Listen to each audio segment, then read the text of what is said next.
Bongo Fu, Dungeon Fu, and NWO Fu. Oh yes, and Plunder. Don't forget the Plunder. Oh shit! I forgot the Plunder. Hold on, and we got Plunder.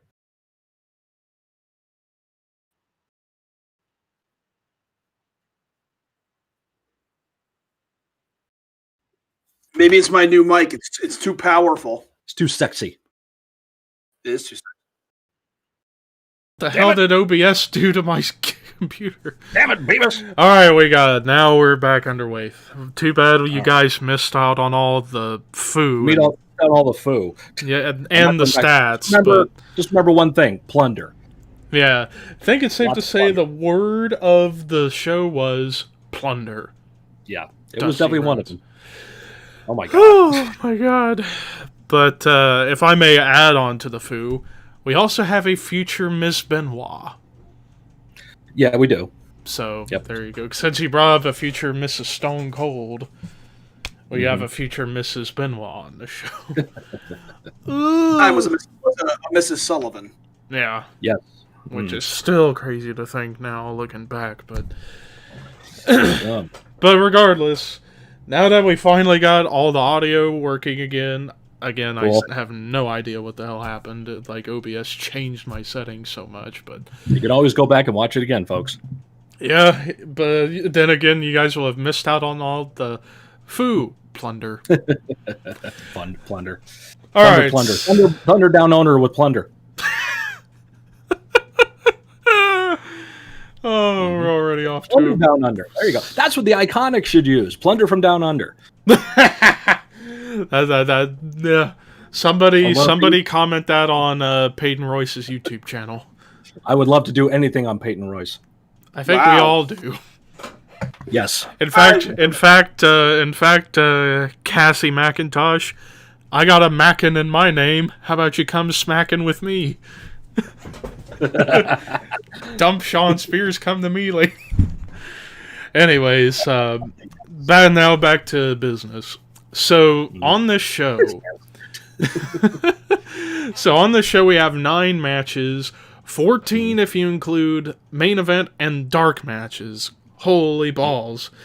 Now, one thing before we get to the main card, one question. Why in the hell did they not put the tag title match on the main card and only on main event? What was that? Steiner Brothers versus Harlem Heat.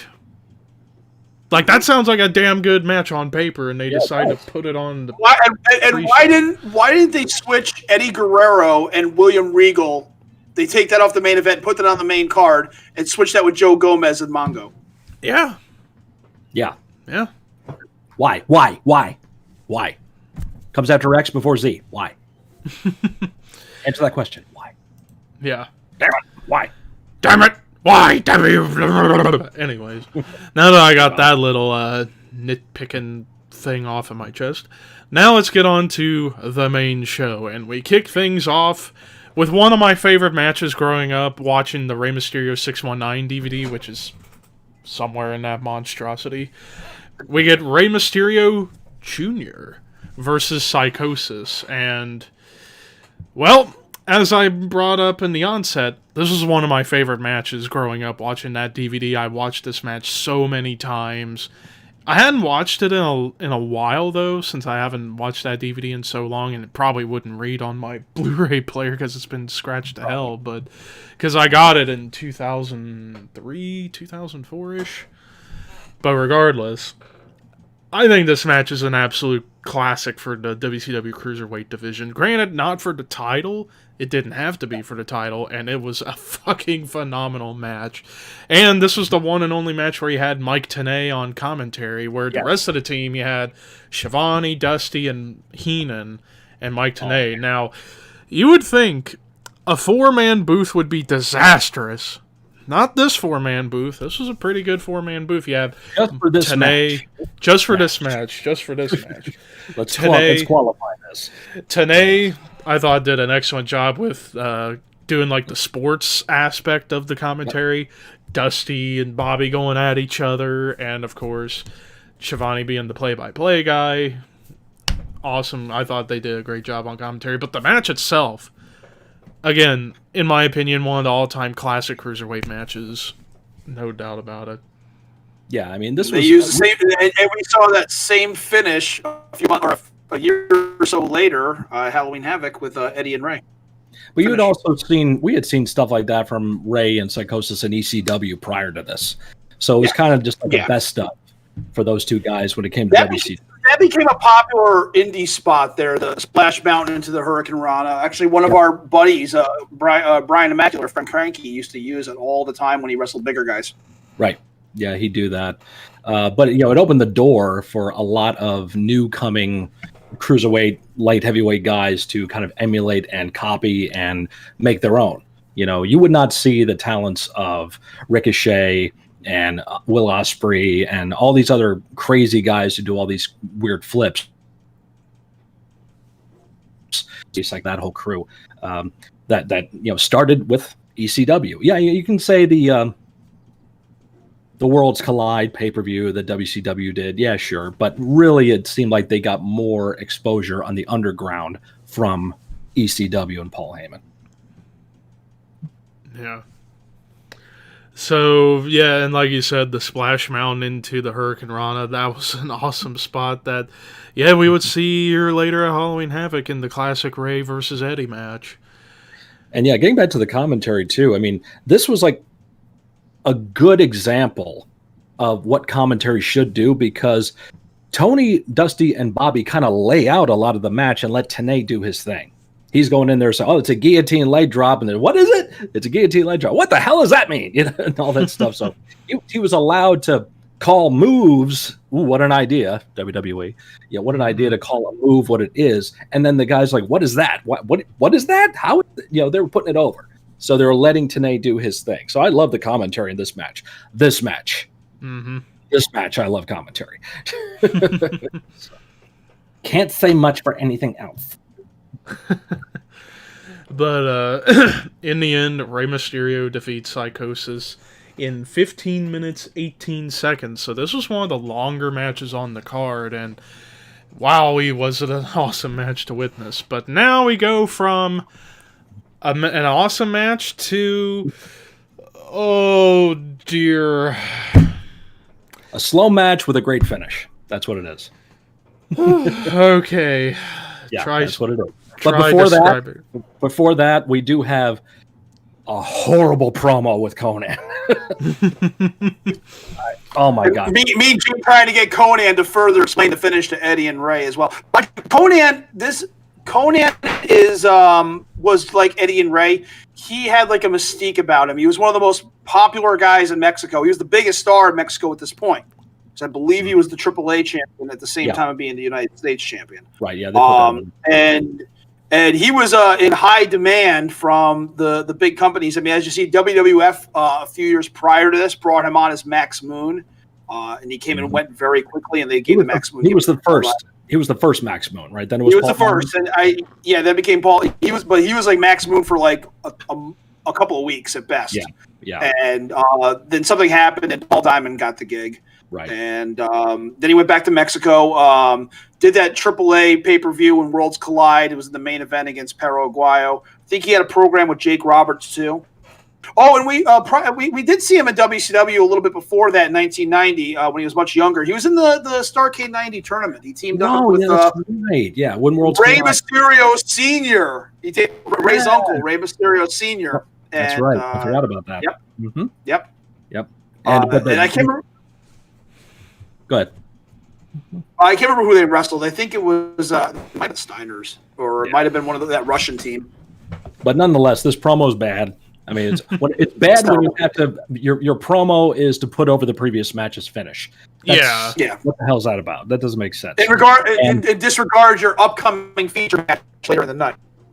Yeah. No good. That's Ric Flair too. So. Of all things, he tries to get it. He tries to find some kind of momentum and get some kind of rhythm going, but it just falls off. Not his niche yet. Give him a year or two, you'll see. Oh yeah, because a year or two after this, good lord, he would get really good on the mic. It's like night and day. But he gets a little annoying. He still got a little annoying. I always found the way he would address the crowd with me. It was just so like DX. I don't know. That's just he was the WCW version of Road Dogg. That was it. So pretty much. Which is perfect when they put him and BG, James, Road Dogg, and R-Truth, Ron Killens together as 3 Live Crew in TNA. So that was... Go figure, yeah. Yeah, no, you're perfect. But yeah, we go from a horrible promo to a horrible match. Carson City Silver Dollar match. John Tenta, formerly Earthquake, versus Big Bubba, formerly Big Boss Man with Jimmy Hart. 5 years ago, these were two of the top guys. One of the top heels in the promotion in the WWF, and one of the top baby faces, who at one point was one of the top heels. Both guys feuded with Hogan and were top main event ranking. Yeah. And look where they are here. Right. Tenta looking weird with like half of his hair and... They tried everything with the Big Boss Man or Big Bubba to get him over. They brought him in. They couldn't use the term Big Boss Man because the WWF had the copyright for it. So they just called him the Boss, and that wasn't getting over. So they put him in the Guardian Angel gimmick, and that went over even worse. And then finally they turned him heel and made him Big Bubba again, but he wasn't the Big Bubba that was Big Bubba Rogers. The bodyguard. Yeah, he wasn't the bodyguard to the Midnight Express or anything like that. Right. Didn't he become Ray Trailer after? Wasn't this after this? Or was it before this? I don't think so. I don't even know if he was ever Ray Trailer after he had become Big Bubba. I think he just stayed Big Bubba. I think he got booted from the NWO, and then they called him Ray Trailer. Really? It still didn't work out. I don't remember. I think so. I don't know. It's all a blur. It's all a blur. Yeah, it is. Like this match. But this as bad as this match was, the finish, Incidentally, they used the tape in the match, and that's important because it's used in the match after this in almost the exact same way. They do the taping of the arm against the rope thing and everything, and the match is slow as shit. But when Jimmy Hart goes up that pole, gets the sock, and he hands it to Tenta, and he uses it, crowd fucking's on their feet. Oh, crowd fucking pops huge. Yes. So, say what you want about the match. It's a great finish, and that's what you're going for. So, if they had maybe gone a little slower, if they gone a little shorter, I think, Levi, you probably agree with that. If they went maybe 2-3 minutes and did that, in and out, that would have worked. It would have worked. But in the end... If Al Snow were watching this match, modern day Al Snow, the Al we know and love now, okay? Yes. If you're watching this match, he'd be sitting gorilla, and all the agents would be going nuts shitting on it. And then that finish comes. He looks at me and goes, "I have nothing to say." I could just see him. I can just see him do that and walk off. You want to shut the hell up now? But in the end, John Tenta beat Big Bubba in 9 minutes 14 seconds. Yeah, if they made this match at least 5 minutes, it would have worked out a lot better for sure. You think about John Tenta's career, and he goes from being Canadian Earthquake to Earthquake to, was he Avalanche first? Avalanche. And then the Shark. Then the Shark. And now then he's John Tenta. Then he's Golga. He's back in WWF as Golga. And then he was Japan, I think. Goes Japan. He's back to being John Tenta again. And then he passed away. I do love the story that Bruce Pritchard tells about meeting John. And they say, "Oh, we got a new heel here." And he meets John Tenta, and he's going to work on promos with him. And he meets John. He's like the nicest guy, and very soft-spoken and very gentlemanly and all that stuff. Just like, I don't think this is going to work. All right, let's try a promo. Okay, go ahead, do your promo. 3, 2, 1. Does the Earthquake promo, and Bruce is like, "I don't think we're going to have a problem." And that's what it's all about, turning it up and being that character. So rest in peace, John. Yeah. And rest in peace, Ray Trailer. Jesus. Yeah, absolutely. That's so sad. I mean, gosh. Yeah, they're both gone. Yep. Moving on to a match we alluded to just a moment ago, the taped fist match. Hacksaw Jim Duggan versus Diamond Dallas Page for the Lord of the Ring. This was like, I had no idea what the fuck they were doing with DDP at this point. All right, I remember back to this. I'm like, are they pushing that guy, or is he getting over, or what's going on here? But that fucking tape fist gimmick, all right, Duggan's run in WCW was pretty satirical, if you ask me. It was pretty awful. Yeah. I mean, they put the belt on him on the U.S. title in his first match in 30 seconds over Steve Austin. But that's besides the point. They kept trying to find different ways to get Hacksaw over instead of just letting him be the Hacksaw that we all knew and loved, which he still kind of was. But they gave him this taped fist gimmick, which is like the lead into this match, because he learned he came from a descentage of Irish taped fist boxing champions. Right. So that was the whole gimmick behind it. And it was 50-50 at best, this tape fist gimmick. He would put the tape fist on, hit the guy, and still would lose the match. I remember at a pay-per-view prior to this, he lost to Big Bubba. With the whole tape fist gimmick. They were building up his tape fist gimmick. And I'm like, why is he carrying a plank to the ring then if that's the case? Yeah. If he's got this tape fist gimmick now. I mean, and the stipulation is pointless because in the old days, and they put this over actually in the commentary, in the old days, a tape fist match was a boxing match between two wrestlers. You had rounds. You punched each other in the face with tape fists, which is supposed to be harder than an actual fist. You'd see guys bleed like crazy, and then there'd be a bell. There'd be a standing 10 count. There'd be a 30-second rest period. Round two would happen. You can go to Bash 86 on the WWE Network. Find the one from, I think it's from Charlotte maybe. And there's a tape fist match on there with Ronnie Garvin and Tully Blanchard.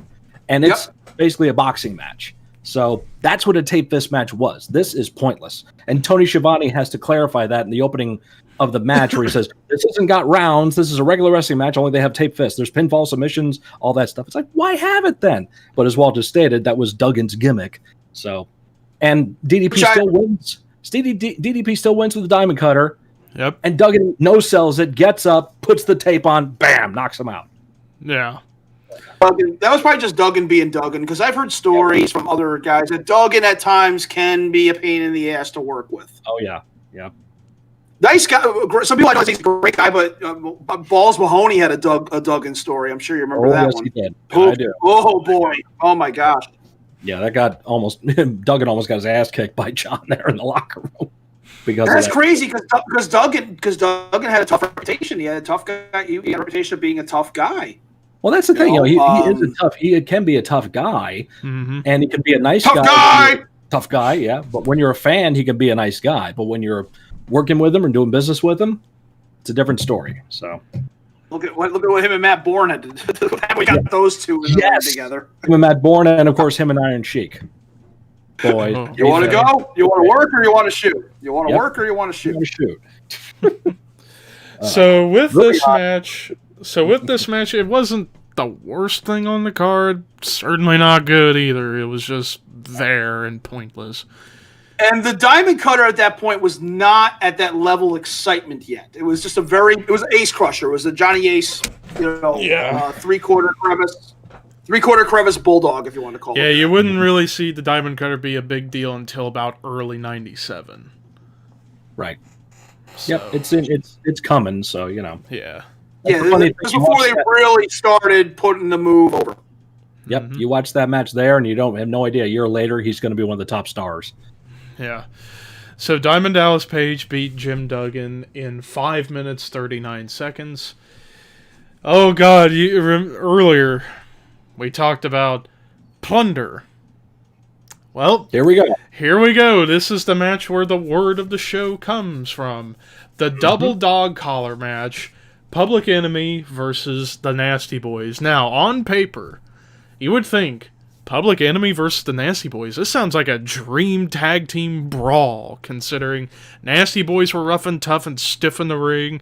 Public Enemy are notorious for being stiff in the ring and doing crazy shit. You would think this would have been one of the best brawls of all time. Well, it was an enjoyable brawl, but it wasn't quite memorable, I would say. No. Controversial, weird statement of the night. And I think Scott can probably follow me up on this and agree with me. The Public Enemy back then were looked at in the same view as the Young Bucks were about 10 years ago. Am I wrong? No, you're not wrong. They were not okay. It's a weird analogy, but they had a very strong hot following in ECW. They were extremely over there. They were a hardcore tag team.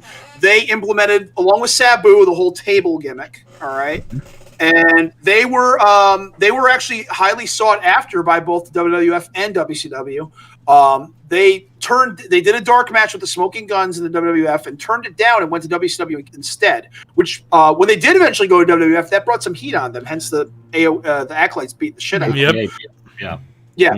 But when they went to WCW, they went to the big time. They made it to Broadway. It's not what they were doing back in Philadelphia was not replicating well enough over there. And that's like the Young Bucks were in Japan or in PWG, as opposed to them going to a big organization where they become where you go from being a big fish in a small pond to a small fish in an ocean. It just doesn't translate sometimes. Yeah, and actually, I was like with Levi there. On paper, that match looks great because also in the late '80s, early '90s, the Nasty Boys were a highly sought after tag team. WCW and WWF they both went to WCW and WWF in 1990 to test the waters out because they were both in high demand from both promotions. Mm-hmm.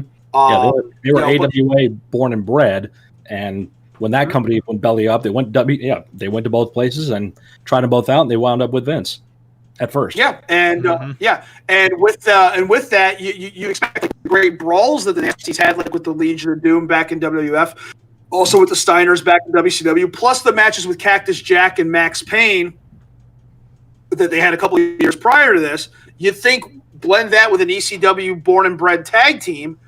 This is gonna be great. This is gonna be a lot of fun. Yeah. No. It's a mess. No. They even say in the commentary at the end of the match, "This is a mess." I'm quoting. Mm-hmm. Yeah. Oh, Dusty is mocking the match by the end. He's done. Yeah. They're not putting it over. They're just putting over the shit we're using. I don't know. I don't know. Well, they fucked the finish up, all right, because Rocco Rock couldn't go to the table, so you had that cheap. I am the table.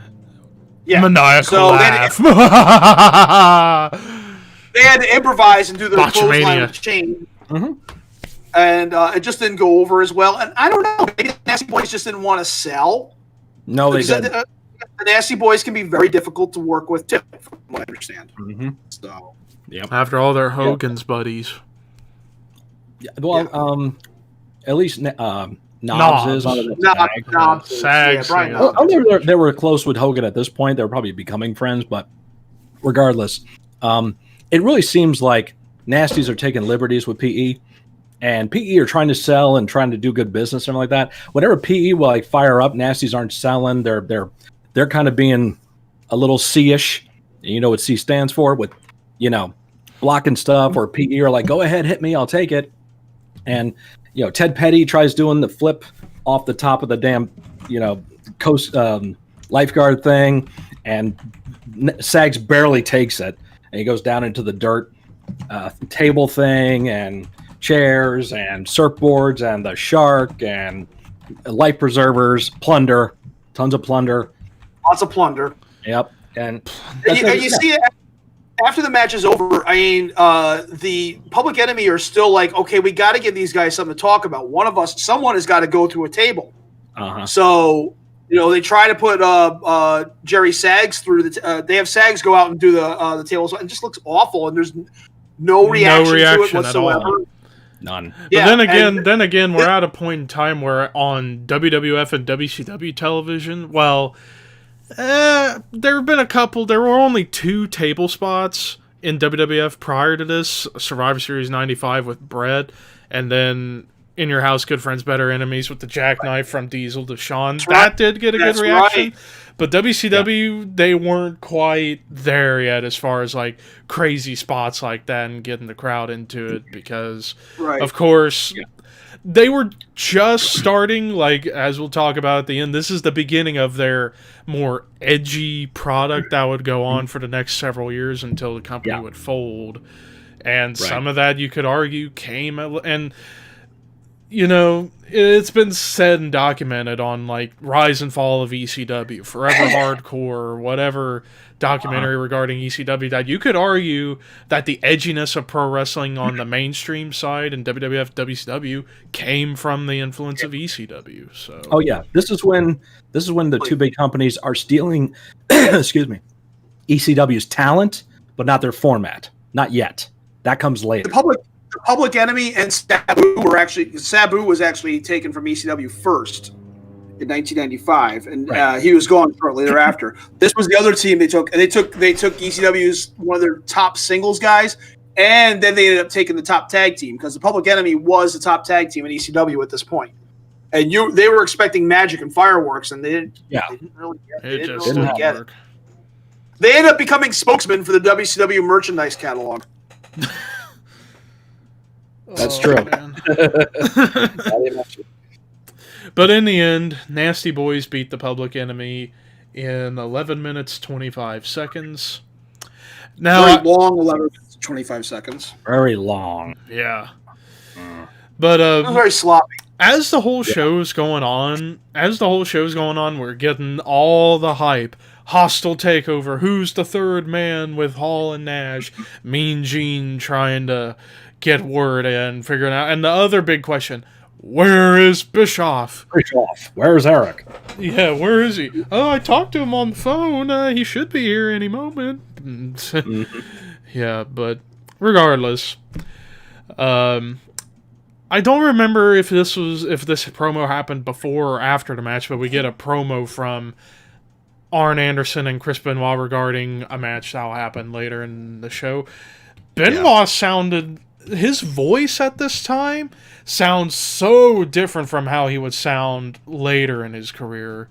Like, he sounded a little bit deep. I don't know if deeper is the right word, but a little more menacing at this time. Whereas you compare him to on the mic, like, to like 2 or 3 years later, where you get that Benoit voice cadence that you remember him for until you know what happened.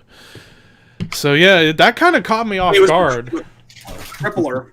He was a top New Japan junior heavyweight, and Paul Heyman gave him the nickname the Crippler because he broke Sabu's neck. Yeah.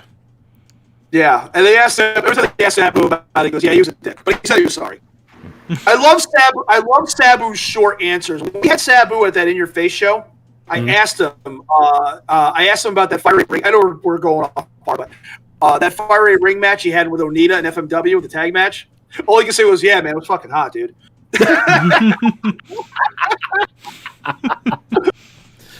Oh man! And Sean Oliver asked him about Benoit breaking his neck, and he goes, "Yeah, he was a dick, but he said he was sorry." That's Sabu. He doesn't hold a grudge. I mean, that if there's anybody who should be bitter and hold a shit ton of grudges in the business, it's Sabu. I forgot who said it, but somebody said that Sabu should be a freaking millionaire by now, and he's not, because of everything he did and everything he gave to the business. And over so much. I mean, oh my God. I mean, he was God. 95, 94, 95, 96, man. He is the top guy. I know he said like the public enemy and all those guys were like the most sought after. Sabu really was the most sought after at this time. Yeah, and he had his chance with all the companies with the big names, but he was in WCW like 9 months prior to this, and only lasted for a cup of coffee. Yep. He was happier in Japan. He even went to New Japan and got a junior heavyweight title run over there. He beat Otani for the title. Yep. Yeah. Then he went to FMW, and he was just Sabu wanted to do his thing. He was just Sabu. Yep. It was But now moving on to finally something good. First of 2 championship matches on the main card, the Cruiserweight Championship match. Champion Dean Malenko versus challenger Disco Inferno. Glenn Gilberty. Yes. Who would have thought that Glenn Gilberty would have like the second best match on the fucking card? Who would have thought that this Disco Inferno would have the second best match on the card? Yeah.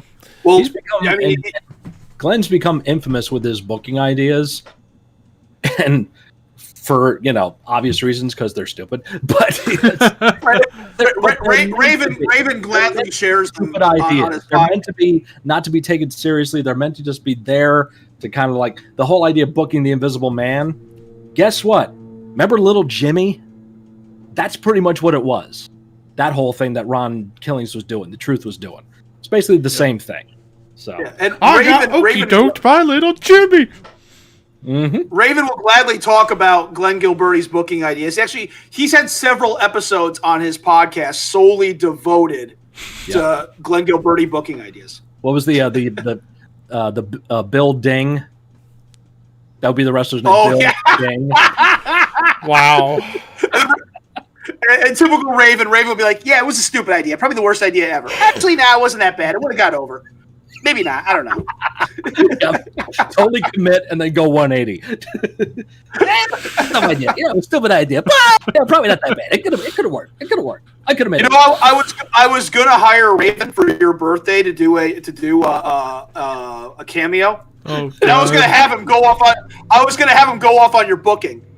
Yeah, Scott, I watched some of your shows and I see your booking. It's pretty fucking terrible. Actually, no, I got to admit, it's actually really good. Well, it sucks. I mean, it sucks a little bit, but you don't need Raven to say that, brother. Wowie. That would have been awesome. But he wasn't available that day. That was it was actually blocked out. Oh no shit. And he's only $40. He was only $40, and I've seen some of his videos. He actually takes his time. Wow. Of course, it's Raven. He's always going to take his time. Yeah, he is. Scotty's going to take his own time. Yeah. But regardless, so. To my hair. But now with this match, I mean, I'm gonna. It is a pretty good match. However, I am gonna say it right now, though. Looking back at Disco Inferno, I never got it. I just never ever got into anything he did. WCW was a 1988 or 89 it was a late 80s, early 90s WWF gimmick in a WCW background. That's exactly what it was. Mm-hmm. It's a total Vince McMahon, Bruce Pritchard, Jay Strongbow, Pat Patterson gimmick. I got an idea. I want to have a dancer, but he does disco. It's honky tonk man, but it's disco. There you go. Yep. And Glenn committed to it, man. Glenn Gilbert, you got to give him credit. He committed to that gimmick and was able to keep it going for years afterwards and would just be able to adapt and be a goofball and entertain and all this stuff. He could get it done in the ring. You can hang with Malenko. You can hang with anybody. And he does. Yeah. You got to give him credit for that. And he does a goofy gimmick, but they both work their gimmicks during the match. Malenko wrestles. Disco tries to fight. If you watch the match, that's what they're trying to do. Yeah. Disco over this is an all-new Disco Inferno. We have not seen him wrestle this way before. Right. And they're trying to get him over as a serious competitor. Yep. Giovanni's not my favorite announcer, but he's pretty good at when he's at the point when it comes to getting the point across. And if he's got heat and feeding off of him, he does it works. It works. Yeah. But in the end, Dean Malenko beats Disco Inferno with the Texas Cloverleaf to retain the Cruiserweight title in 12 minutes 4 seconds. Oh boy! I love how Dean would do the tiger bomb into the Texas Cloverleaf. That was a nice transition. Smooth stuff. Yeah. Yep. And now Dean Malenko's always great. Yeah. Let's just get this over with. Yep. Following that, we get a one-on-one match. Joe Gomez versus Steve Mongo Mcmichael. Fuck this match. The less I talk about it, the better. Steve Mcmichael defeats Joe Gomez in 6 minutes 44 seconds. That was about 5 minutes too long. Fuck it's this really match. Weird. Here's the thing with Joe Gomez. I think this is his payoff. Here's the thing about Joe Gomez. Joe Gomez was known originally as Alan Iron Eagle. All right. Yeah. He was a student of Steve Kern and Mike Graham. Yep. He actually came in. He filled in at 17 years old to wrestle Terry Taylor on WCW Worldwide TV, and they were pretty happy. He was a 17-year-old kid. So they were pretty happy with what they did. He listened, he learned, and also having Kern and Graham backing you up is kind of helps too. So that's how we kind of always had like a job back and forth with WCW. And I think getting a pay-per-view match on the card was like the payoff, because after that we didn't see Joe Gomez much ever again after that. Yeah. At least on the main shows. And if he was on the main shows, it was to get killed by, the Barbarian or Haku or something like that. So I think like this pay-per-view match was their payoff for, him being a good hand. Let's just say that. He was being a good hand, and at 17 years old, he stepped it up way back then. He wasn't 17 here, he was like 23. Yeah. But it's kind of weird because he was the veteran in this match and he had to carry Mongo. See, Walter just spent all that time putting Gomez over, and that's the most Gomez has been put over ever. The most coverage Joe Gomez ever got on a podcast. Yep. So there you go. You're welcome, Joe. Yeah. You're welcome, Joe Gomez. I don't know if he's still alive. No, he's alive. He's alive. It's weird. I know. It's weird, but he's alive. And then Mongo. Good God, how in the hell did he last this long? Deborah looks hot. Yeah, Deborah looked great here. This is prior to the face stuff she started getting done, but yeah. And the puppies. And the puppies. All about the puppies. Yep. Yeah. Yep. But in the end, puppies! Mongo beats Gomez, like I said, in 6 minutes 44 seconds. That was about 5 minutes too long. Moving on. Yeah. Next up, the second. Next up, the second and final championship match of the night for the United States Heavyweight Championship. Champion Conan defending against challenger Ric Flair with Miss Elizabeth and Woman. Good Lord, Flair was really into the babes at this point. Then again, when he's not into babes. Oh, how about the post-match, the pre-match interview with Ric Flair, Woman, Oh, Elizabeth, God, it felt like they were going on forever. Jean is getting so much attention from Nancy. It is ridiculous. Oh, Nancy was all over Mean Gene. It was great. And Paul Walt, the sexual innuendo. Mean Gene is the dirty old man. I love it. Yes, because he is. Yeah. Mr. Smooth. Ric Flair is basically insinuating group sex with himself, Mean Gene, Woman, and Elizabeth after the show. The whole thing, like, wow. I love Gene. Lord. I miss Gene so much. You know what's scary? 3 out of those 4 people are gone. I know. That's what's horrible. Elizabeth all prim and proper and looking great, and Flair doing his thing, Gene all serious, and Nancy doing her thing too, and just like you think back now, it's like holy shit, 3 of them are gone. Nancy was so good as a manager. A lot of people don't really get over how well she was. Her timing, her selling of shit. She used to scream her ass off. A lot of people don't remember that. When her guy was getting beat up, she'd be screaming her brains out. She was like a Sherry Martel. It was just a year prior to this, or 2 years. She was in ECW managing Sandman, Too Cold, that whole thing there, and was that's really where the woman character got a resurgence. Yep, and she was there. She was there when they did the Dreamer Singapore Kane angle. Right. And she carried the whole thing, and it was great. Yep. She's in the back when they have the footage in the back. She's screaming, "You bastard!" and all that stuff. A Dreamer. I admit it. You son of a bitch. Thank you. Yes. Yeah. So it's amazing, and you really don't hear enough about Nancy these days. Yeah. But this match, the shits. Think Ric Flair can't have a bad match? There you go. Watch this one. I didn't think it was a bad match per se. I just felt like they just did not click. Sloppy. I just think they just didn't click. The fact of the matter is Conan is the baby face, and when Nancy kicks him in the balls, crowd goes nuts. The crowd pops. Yeah. Yeah, that was pretty At that funny. point. Also, the finish was messed up. I don't know if it was Nancy's fault or Conan's fault because they're really hesitating on that shoe shot. She gets up way too soon and then takes the shoe off. And Elizabeth's distracting the ref. And then Flair picks up Conan. Looks like he's going to give him back suplex. But he's like hesitating. He's like, I'm like, give him an atomic drop. He'll feed right into her. Bang! It's right there. But he doesn't do it. It just, what the fuck? It's pretty much everyone but Conan's fault. Yeah, I guess. And what the fuck is up with Conan wearing so much shit in the ring? That's what he did. That was his gimmick. I mean, that's what he wore. Yeah, wrestling shoes, knee sleeves, knee pads, with, by the way, the kick pads with fringe on them. He was basically Rob Van Dam with extra elbow shit. sleeves, elbow pads, the gimmick with fridge on it. It's like, dude, lighten up. Well, that's pretty much what he wore in all of his matches up until he became a gangster in AAA. It's so fucking overkill. That was the crazy thing. This is one of the most sought-after international superstars. He was huge in Mexico. Big. He was like Hulk Hogan level almost at that point. At that time.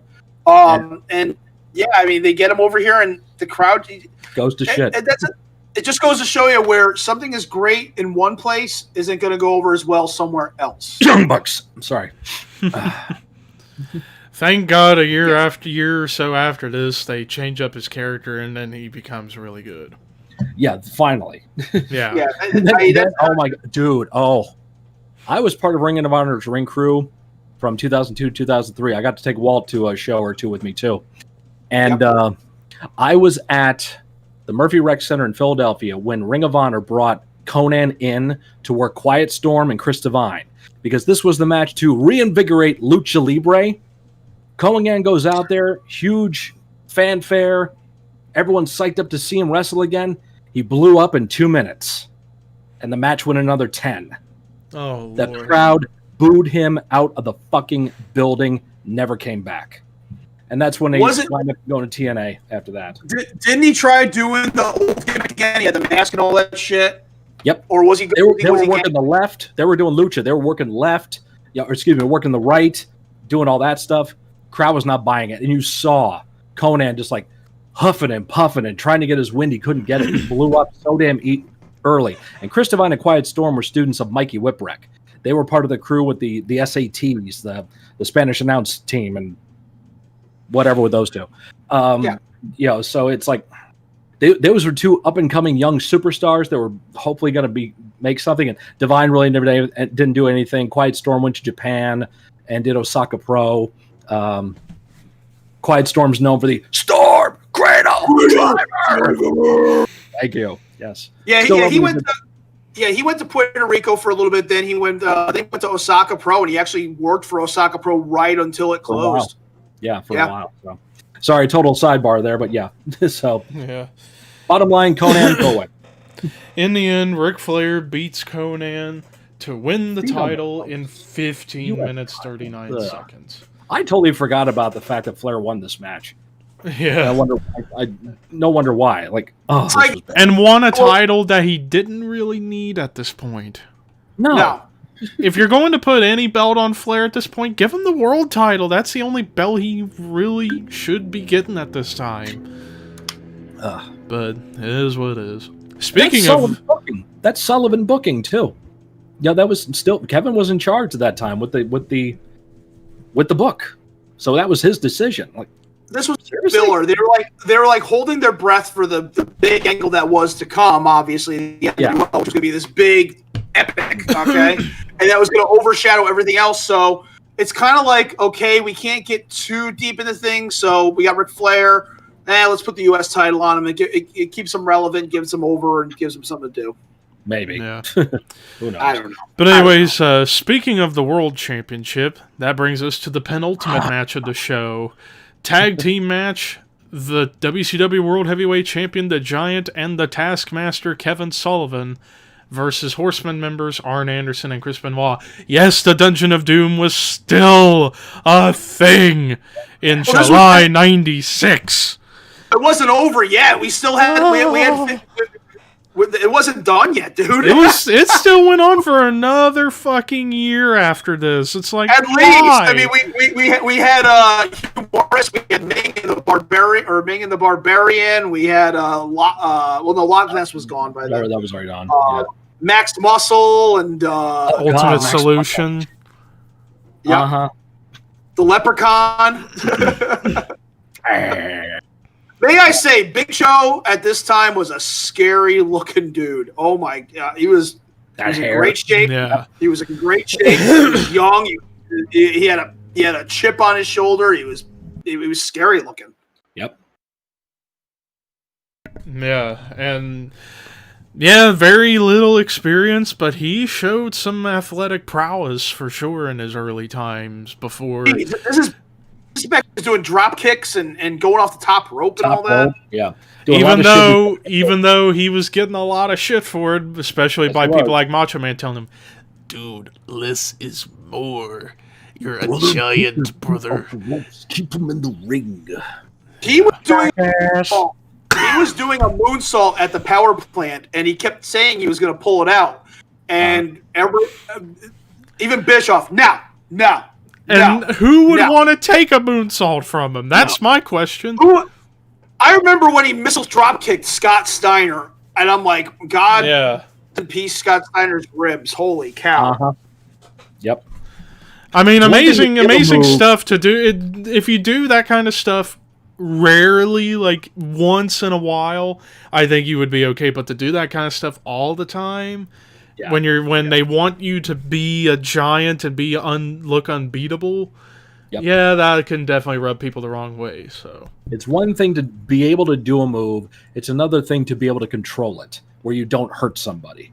Yeah. And him like a monster, though. And make it mean something. Like, hell, look at Vader. He didn't do the moonsault all the time. He pulled it out every once in a while, and it was special every single time. Mm-hmm. If only Giant learned from Vader, you know. And hell, just to think about it. The year prior, a little bit prior to this, back in like the fall of '95, before Vader was fired from WCW, could you have imagined a match between him and Giant around this point in time? It probably could have been something special, but we never would get that, unfortunately. So make that okay. Let's guess book this one. Make them a tag team. You make Giant and Vader a tag team, where Vader is like his mentor. And they win the tag titles. They go through everybody. They destroy everybody. One could win the World Heavyweight title. One wins the U.S. title. They win the tag titles, that whole thing. And then eventually the team splits. You make the Giant babyface. And then you run a program with the two of them, culminating to a match, like Starrcade for control of all three titles or something like that. Yeah, that would have been something really good if we had gotten that. But we'll never, ever know. But with this match... Yeah, this match was basically filler, and it kind of sucks, because Giant being the champion at this point, it's like a lot of people can look at, like, Giant being the champion at this time, being like, he ain't ready for it, he's not had enough experience, but he did the best he could for the little experience that he had, and made it work, so... And he knew it, too. He was conscious of the fact of, what the hell am I doing? What am I doing here? What am I doing here? I've only been in the business for a very short time, and I'm less than a year, maybe 10 months at best. He was in the business. His first match, he won the title.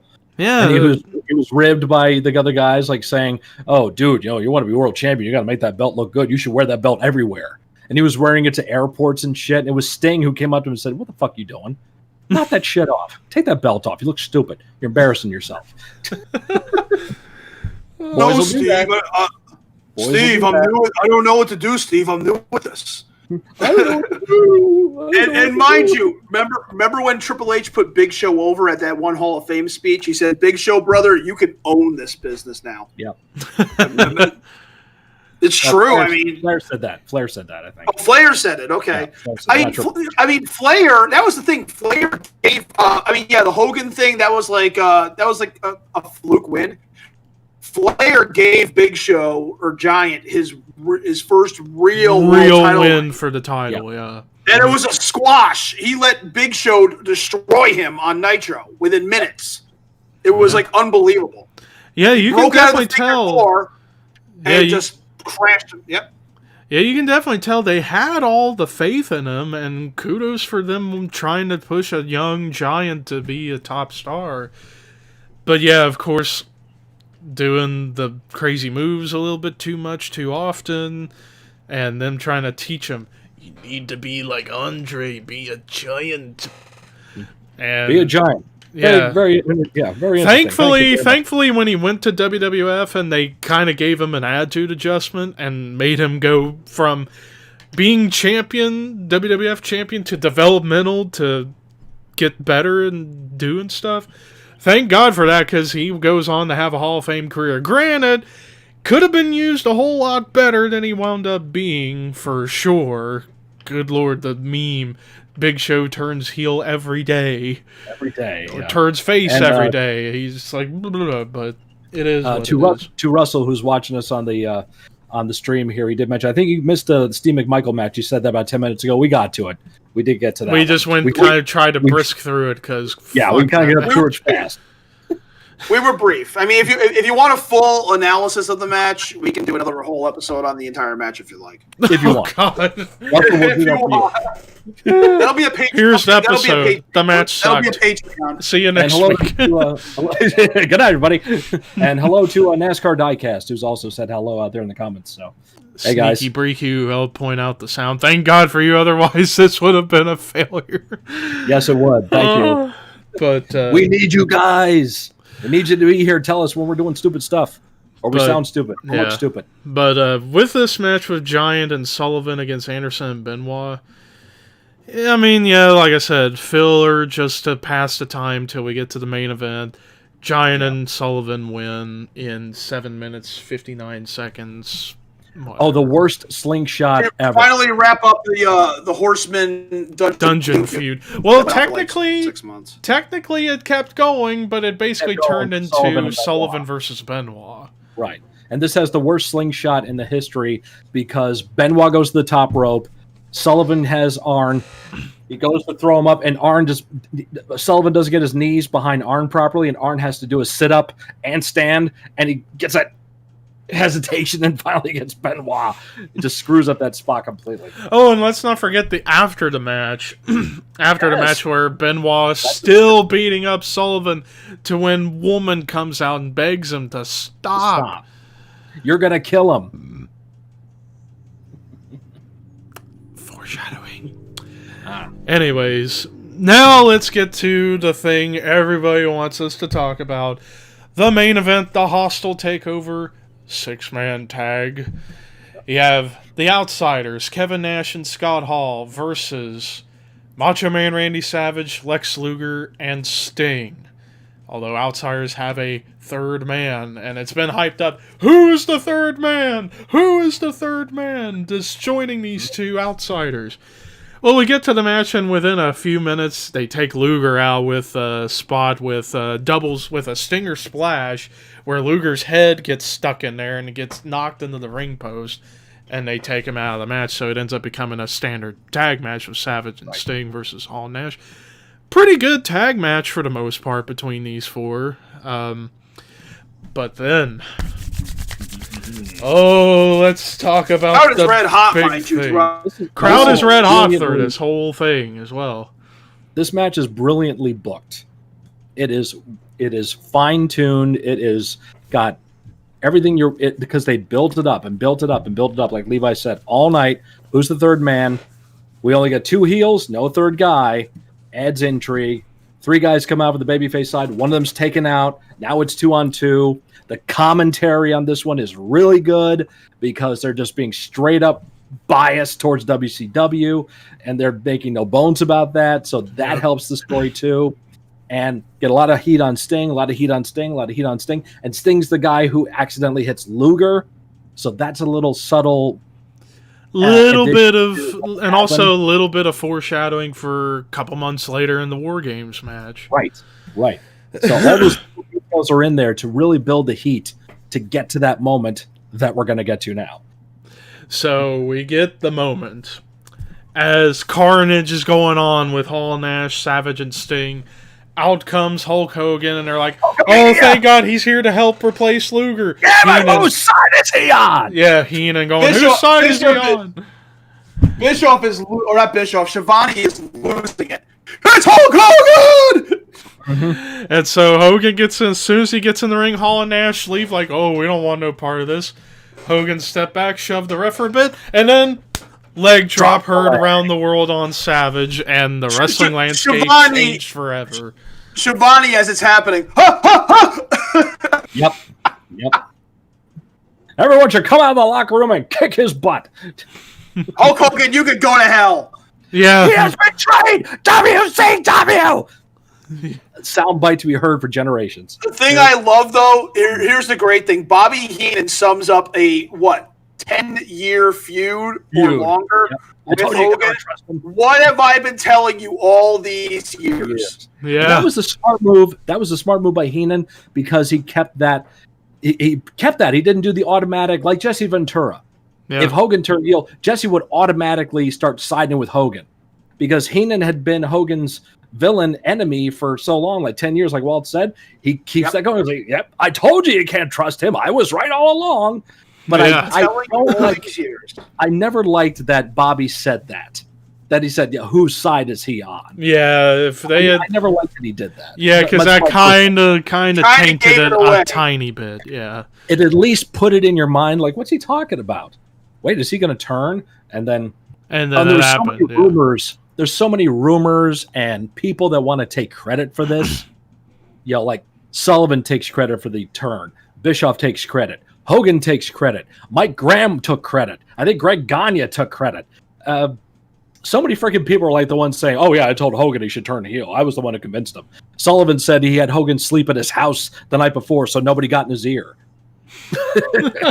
Brother, I'm going to sleep in my house so nobody can get in your ear, brother. And these pecs, they're rock hard. Oh, God, now I feel like wanting to do a Kevin Sullivan impression. That's right, brother.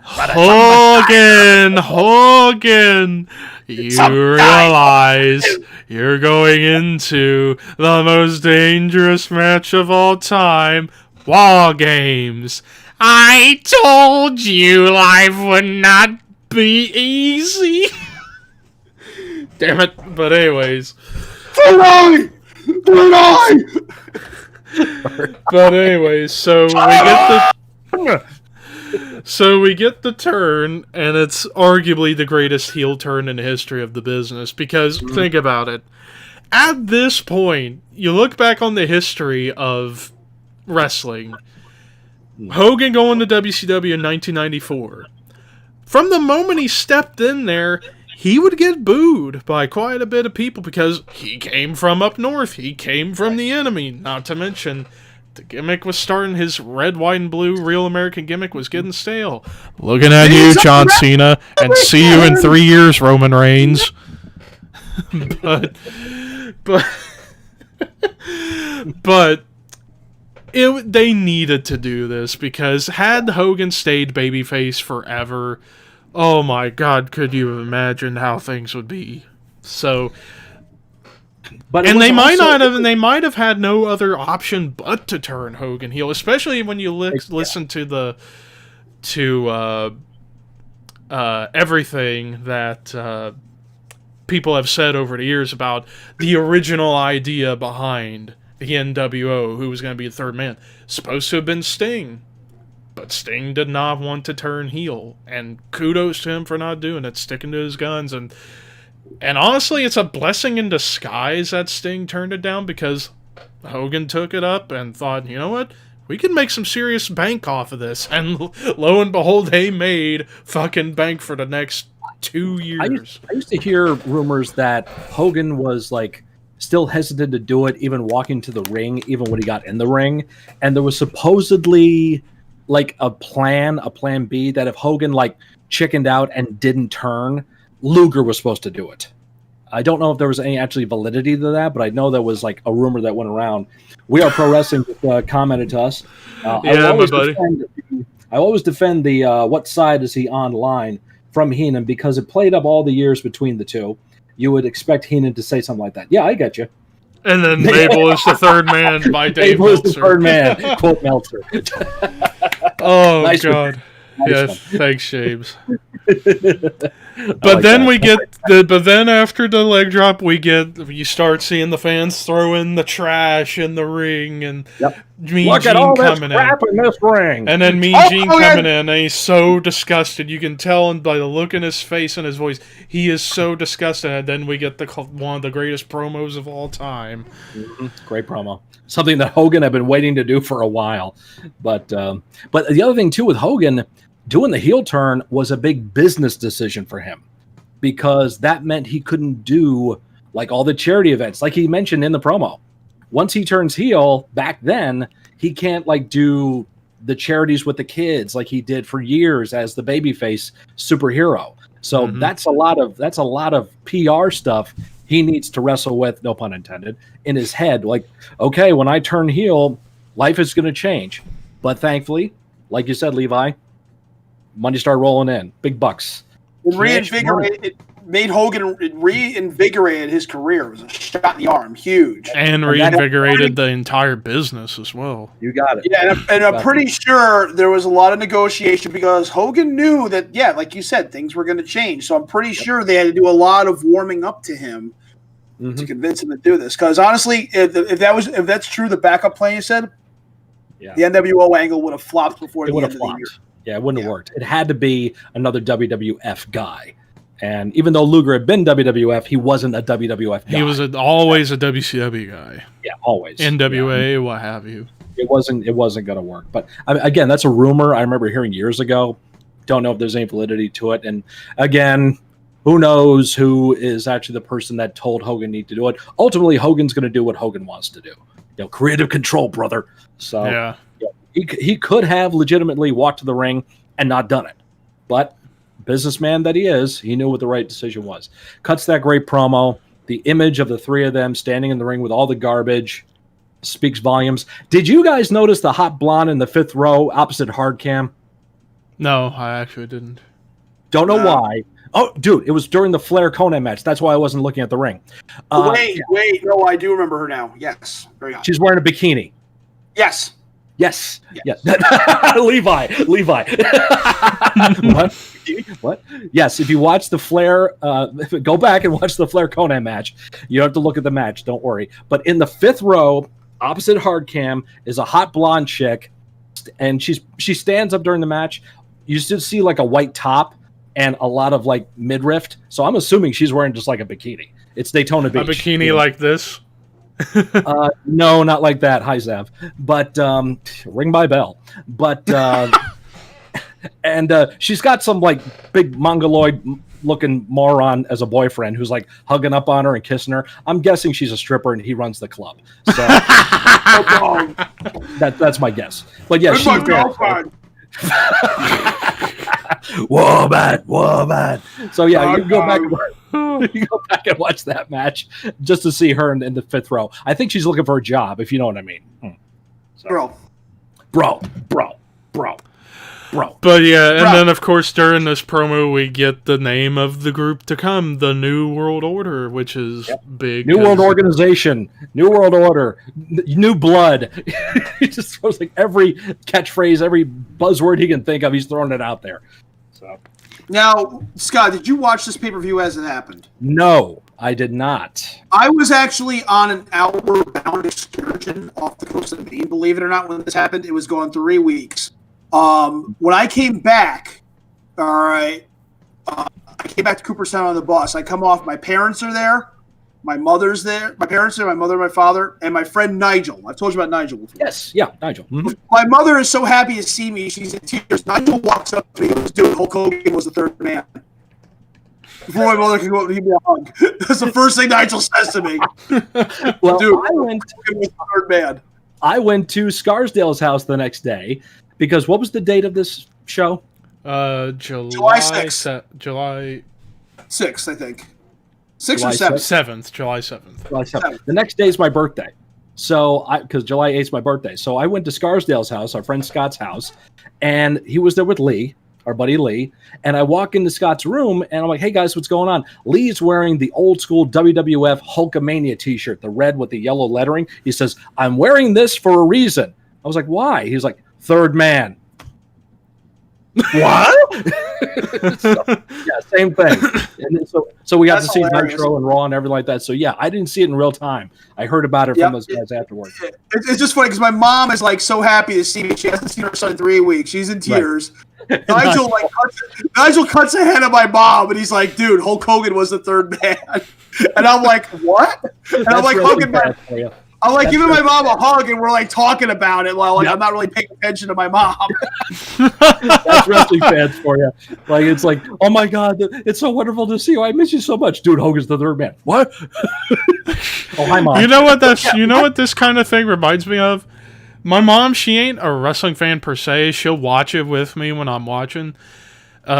17 years ago. God damn, I can't believe it's been 17 years. Her birthday, June 23rd. It was 2003. We were watching Raw the night Kane unmasked. Ooh. It was me, her, a couple of my cousins were there. We were having a party that night for her birthday. We were watching Raw, and we watched Kane unmasked, and we were like, oh my god. Uh-huh. Because the cousins were still kind of fans of wrestling at the time. My mom, not as much, but she would watch. But yeah, that's what it about reminded me of hearing that. But so yeah, overall, Bash at the Beach 96, while not particularly a great show, it's a memorable show. It's memorable, yes. The whole show is building to those last 10 minutes. Yep. That's what it's all about. That's all you. And you end the show, and in the last quote you hear from the show, Hulk Hogan can go to hell by Tony Schiavone. Straight to hell.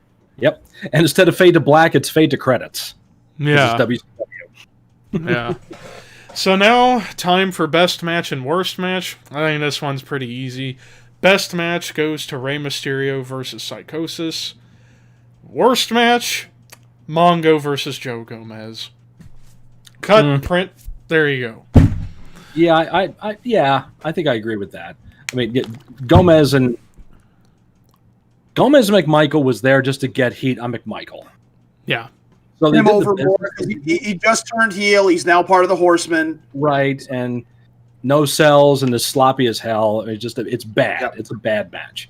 Yep. I mean, I definitely say that's the worst match on the show. Biggest disappointment is the U.S. title match with Flair and Conan. Surpriser of the night is Malenko and Disco. Yep. Yeah. I'm going to be Al Snow in this conversation and say the main event was the best match.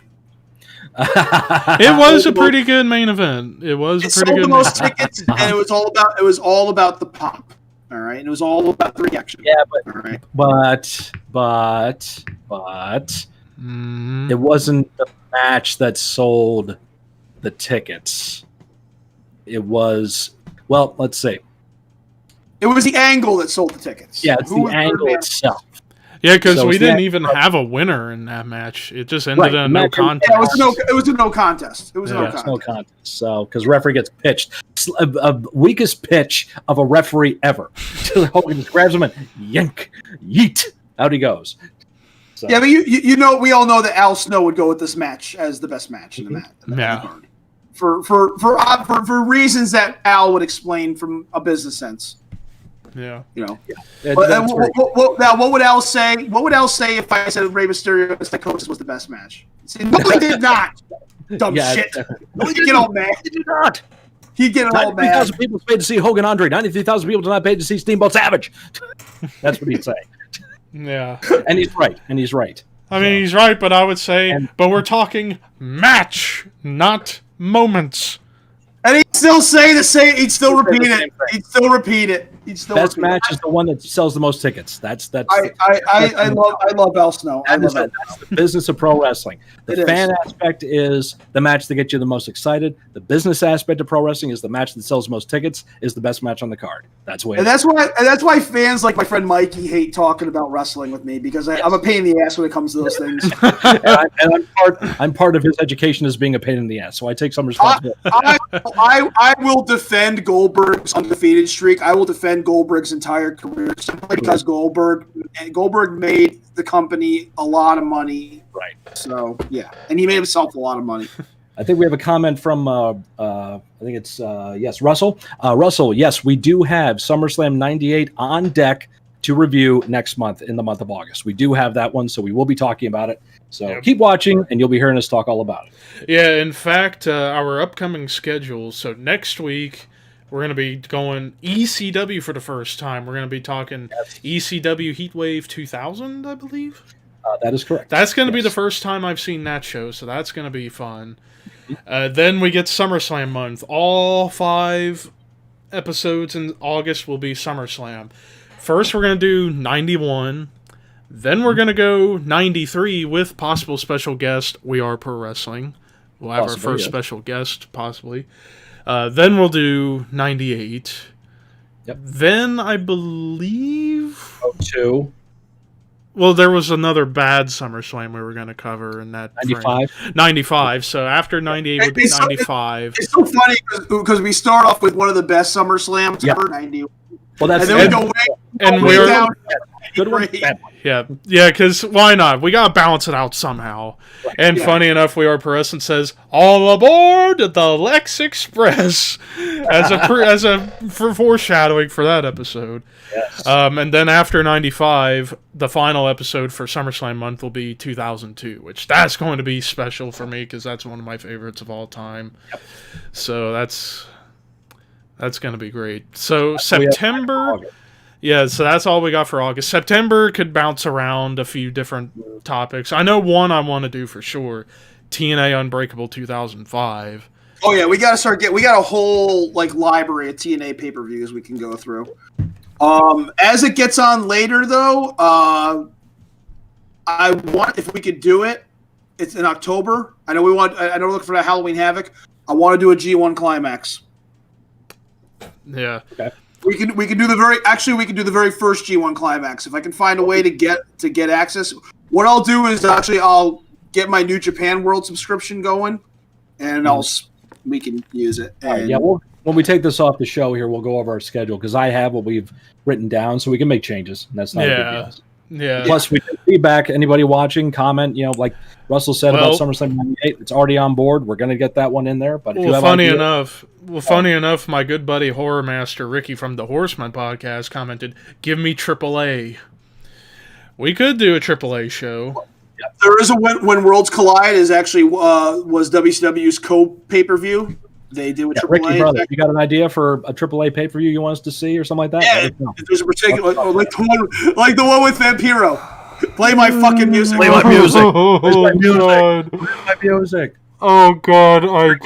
Oh no! You just broke Levi. No, I'm broken because of the latest comment from We Are Pro Wrestling.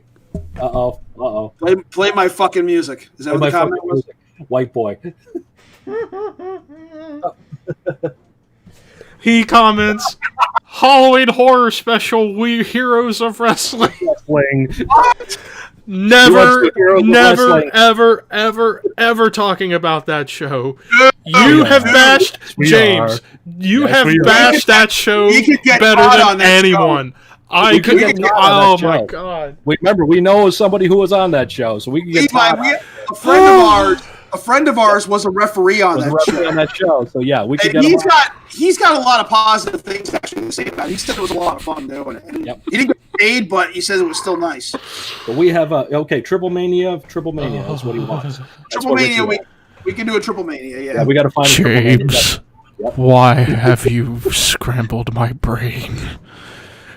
Why? No one can bash that show better than you. I've seen that episode of From the Vault so many times. I can't. You know what else we're doing? We're eventually doing UWF. We're doing Herb Abrams UWF stuff. We're getting that in sometime. Yes. Oh, yes. I feel like my head was about to explode after I saw that comment. And fuck off, Ricky. Fuck that album. Anyways. Diabolus and Musical. Diabolus and Musica. Anyways. Slayer? Yeah, that's their new metal album. Yeah, fuck that album. Fuck that one and fuck Undisputed Attitude on top of that. They both suck. I kind of give Undisputed Attitude a pass only because it was a cover album with one original song. But I couldn't get it. My mother got it for me for Christmas. I mean, yes, the poor woman who cried, and I was too interested in Hogan turning heel, bought me Slayer records. And she's a born-again Christian. Yeah, she is. Yeah. She bought me Slayer records. Nobody's perfect.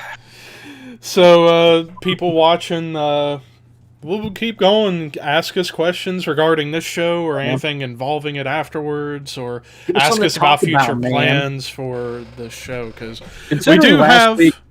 Considering last week Levi went 2.5 hours rebooking the Invasion.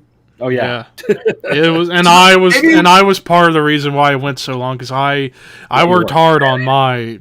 Maybe it would be it was probably best that I wasn't on that show, because we probably would have went like 3 or 4. Then I was going to mention this. If we do a rebooking thing again, I think we need to break it up. We need to each do one ourselves per week. Because if Walt had been on here and he did his rebooking, that would have been 3.5 hours. It would have been ridiculous. Mm-hmm. So if we do another rebooking, we should probably plan to do 1 week, one guy does it, the next week, the next guy, and the next week, the next guy does it. Something like that. So like a multi-part episode of sorts. Yeah.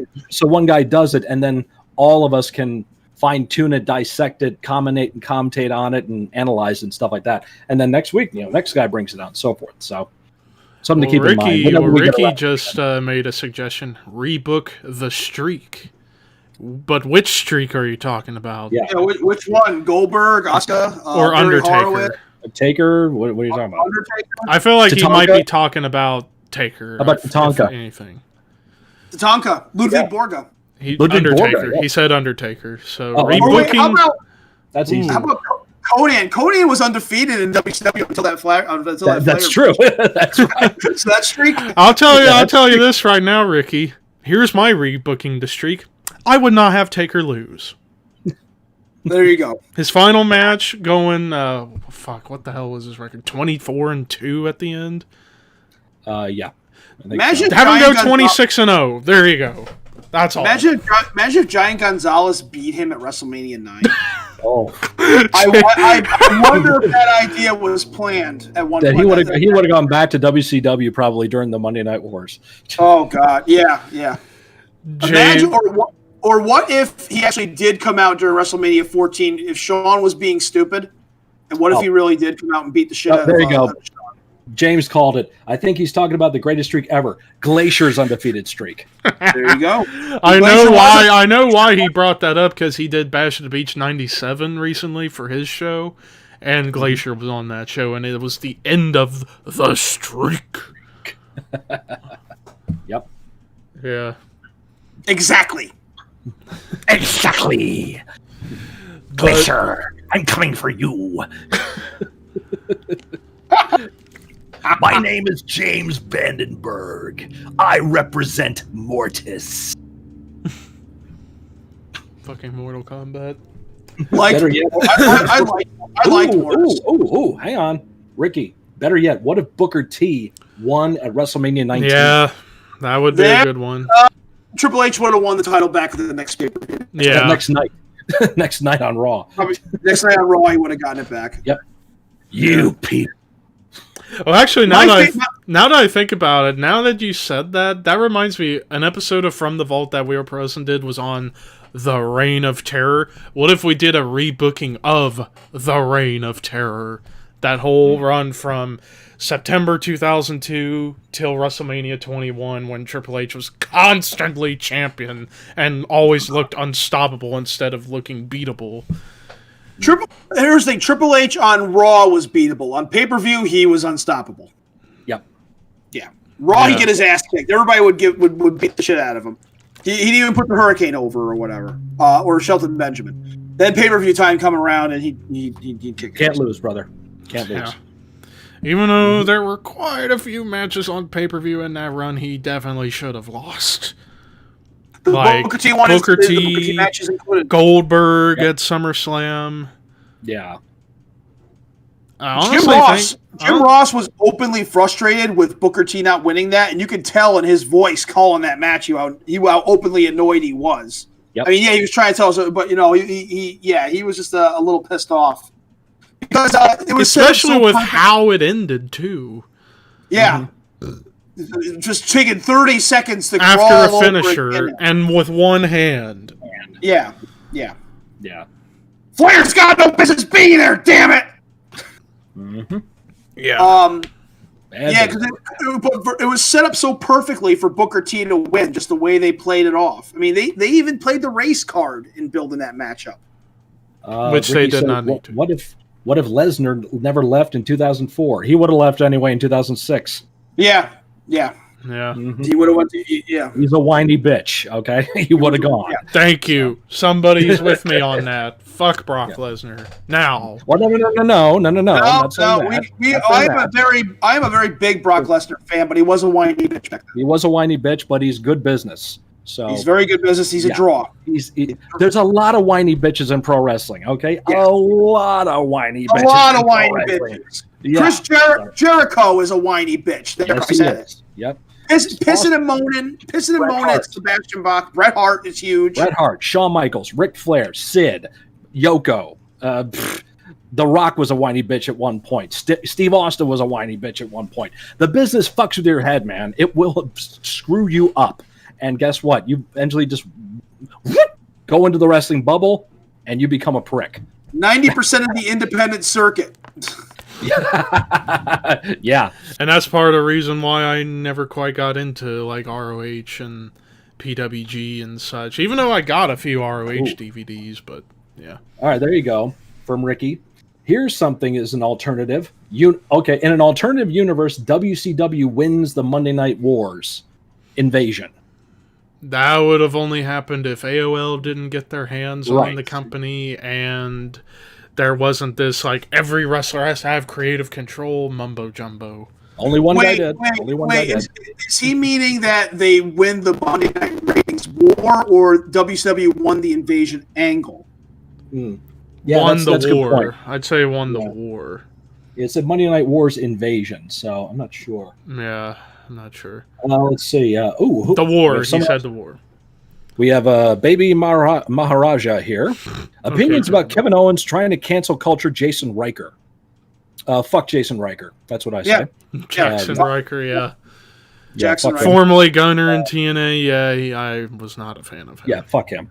Okay, so Ricky's saying the wars itself. What if they won the Monday Night Wars? But again, like Levi said, that was out of wrestling's hands. That was all AOL, corporate, Time Warner decisions being made. I've said this before, and it's true. If AOL, Time Warner never happened, the Monday Night Wars would have continued on and on and on. WCW would have kept going. They would have just kept pumping money into it, and who knows what would have happened. Vince didn't kill it. Russo didn't kill it. It was the AOL Time Warner buyout. Warner Media Group that killed it. Yep. And then how you could argue another aspect when Turner and Time Warner merged, and that was when the bubble started to burst little by little. Mm-hmm. So had that not happened, I feel like, honestly, if that didn't happen, then who knows? But yeah. Mm-hmm. But they needed the extra money considering, Turner's people just did not want to have anything to do with the company and blah, blah, blah, blah, blah, and all this and that. So.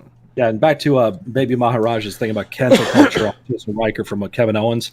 I mean, our opinion is fuck Jason Riker. That's just us. But we're not in the WWE. We're not in the public eye. We're not anybody really cares about when it comes to a personal opinion. So my idea is the WWE guys and girls kind of have to watch their ass when it comes to spouting their own personal opinions about stuff, because it's going to spark some kind of reaction, good and bad. And that's not really what they're there to be doing. If it was an angle, if it was something to build up to a storyline, sure, go with it. But it's not. Well, yeah, because growing up, as kids, wrestlers never really, put their political affiliation forward. No. So, yeah. No. And you know what can help? Stop having wrestlers be on social media breaking kayfabe. I don't want to see Bray Wyatt tweeting about charities. Stop. Yeah, that's a very good point. Thank you. Yes. Yeah. That is, if they do it for an angle, kayfabe wise, okay. But there's a fine line between kayfabe and being a mark for yourself. Bray Wyatt shouldn't be on any sort of social media platform. Neither should Undertaker. Nope. Neither should Taker. Right. Yeah. Neither should Cade, even though he's the mayor. But even though he's mayor, yeah. So, Ricky asks, as much as I love Roddy Piper, what if he actually won the WWF title even though he never needed to? Well, that's true, because Piper, you look at his career, in major companies, he was never a world champion. Wasn't an NWA world champion, wasn't the WWF champion, wasn't WCW champion, never got a world title. Right. Granted, he didn't need it, but it would have been cool to see him get at least one world title run in any major company. The worst time would have been during the Hogan feud, because it would have killed the money. Yeah. Hogan would have had the rematch and pin. That was the thing. You get the belt on Piper. Here's the thing with Piper. His thing was Hogan was to never pin him or beat him. Right. You get the belt on Piper, and you just basically killed Hulkamania and Vince's vision and Hogan's momentum and all the money. Because it was a difference in the territories. The Northeast WWF territory was a babyface-driven company. Bruno Sammartino was a longtime champion. Bob Backlund was a longtime champion. Hogan was a longtime champion. In the South, in the NWA, in other areas, it was more about the heel being champion and the babyface chasing it. So when the babyface got it, they had short runs. Dusty Rhodes, Terry Funk. Who else was a short? Sting. Was a short-time world champion. So it was Ronnie Garvin, of all people. So it was more about the heel becoming the established mountain to climb. You climb the mountain, you get the flag, but then you fall off the mountain and lose the flag in the fall because the mountain claims it back. So. Ronnie Garvin only got it because Ricky Morton didn't want that spot. Yes. Mm-hmm. Yep. That's who was supposed to take it off of Flair was Ricky Morton. And looking back at it, the only time I could make an argument Piper should have gotten a world title would have been, ironically enough, later in '96 in WCW against Hogan, possibly, because they did have a non-title match on pay-per-view in which Piper beat Hogan. Had they done it for a title, even if it was just going to be for a day or a month, why not put the belt on Piper just for the moment and then put it back on Hogan afterwards? That works, but I say also go back even earlier and go back to Ric Flair's run in the WWF as champion. Yeah, they could have had Piper beat Flair for the title. When Flair won the title at the Rumble, that's the same night Piper won the Intercontinental title. Yeah. But if you bypass that completely and go a couple months later, you could have Flair Piper over that because Flair and Piper were feuding.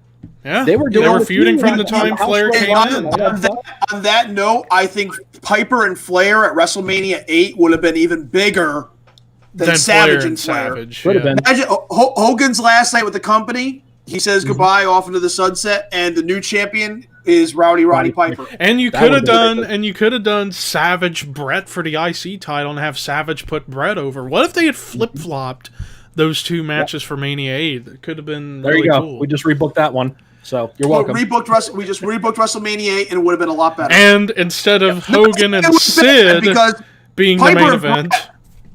Piper and Brett was an awesome match. It was a great match. Awesome match. And Savage and Flair was really good. That was another great match on that show. It was a great match, yeah. Yeah, had they role reversed Savage and Piper, I think it would have been cooler. Piper getting the Winged Eagle finally, Brett getting his moment in a classic against Savage. And not long, because that could have been WrestleMania. You go to SummerSlam, and you have rematches. You get them all involved with each other. You go to Survivor Series. You get the champions. You get Bret Hart and Piper's team against Savage and Flair's team. That kind of thing. So yeah. The one where the referee weirdly disqualifies everyone except for Flair. Yes. Oh yeah. Except for one man. Yeah, one of the dumbest finishes in the history of Survivor Series. Yeah, it was weird. Yeah.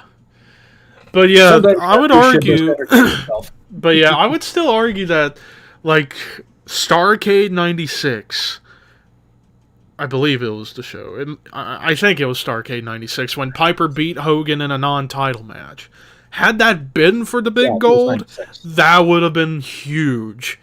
Yeah, even if he was going to have Piper only be champion for a day or a month at the longest. Yeah. Put it right back on Hogan, get back on track with what you're going for with Sting and Hogan the next year. So, yeah.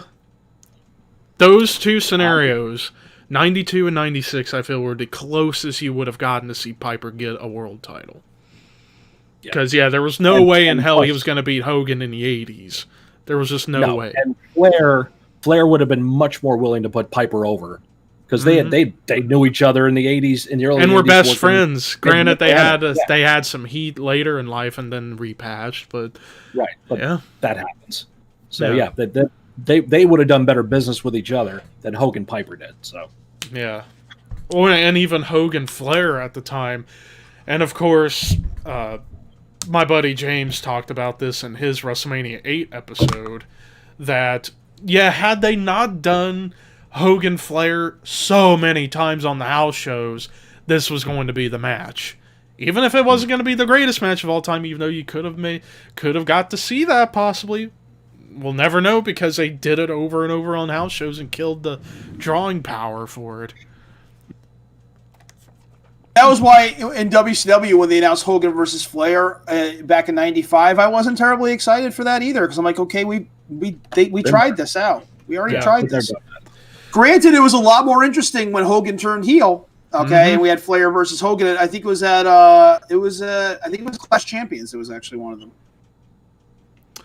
Ricky asks, going with this is a good one. Going with the steroid trial. If Vince lost a trial and was put in prison, what do you think the wrestling landscape would have been? It was already established. Jerry Jarrett was about to. It was Jerry Jarrett. No, he wasn't.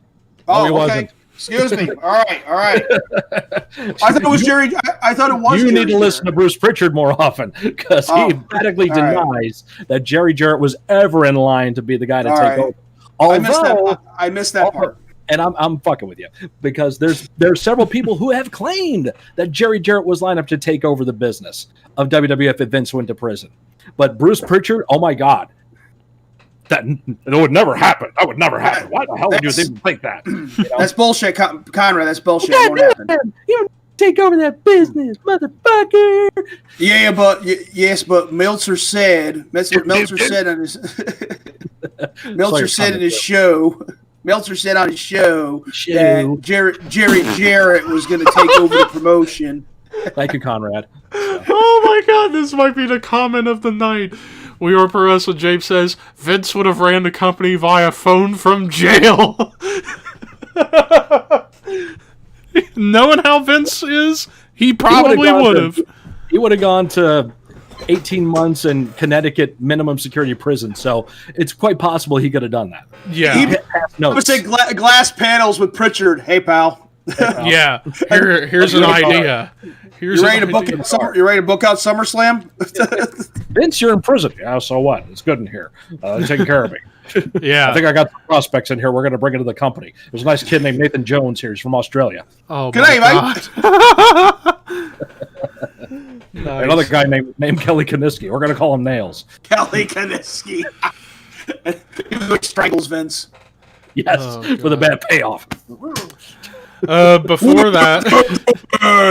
What if he uses Nails' voice when he did that? Yes. Oh, Lord. But before that comment, Russell was asking about dream matches and his two, Bret Hart, Kurt Angle, Shawn Michaels, The Rock.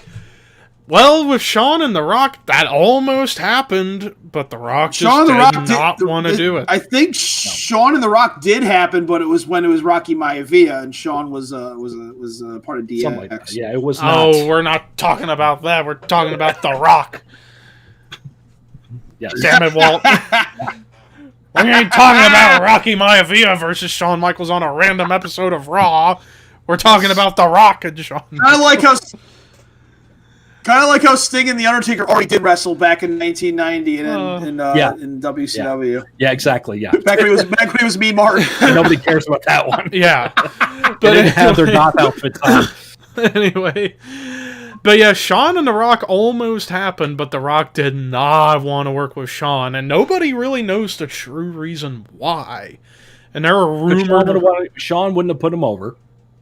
Well, it depends on the time, like when it would have happened. Had this been like 97, 98, 99 time, absolutely not. Shawn wouldn't have put over The Rock. No. 2002, 2003, maybe he might have shown some leniency. We'll see. I mean, we'll never know. But yeah, no one ever knows the real reason why The Rock did not want to work with Shawn. And there are rumors that supposedly Shawn disrespected his grandmother during his rocker days, or that he and Triple H tried to sabotage his push in 97. It's according to Bret Hart, but then again, some things Bret says you can't really say. No one knows for sure, but as it's been pointed out, when The Rock was getting interviewed by Wade Keller, and when asked if he had any interest in working with Shawn, he just said none whatsoever.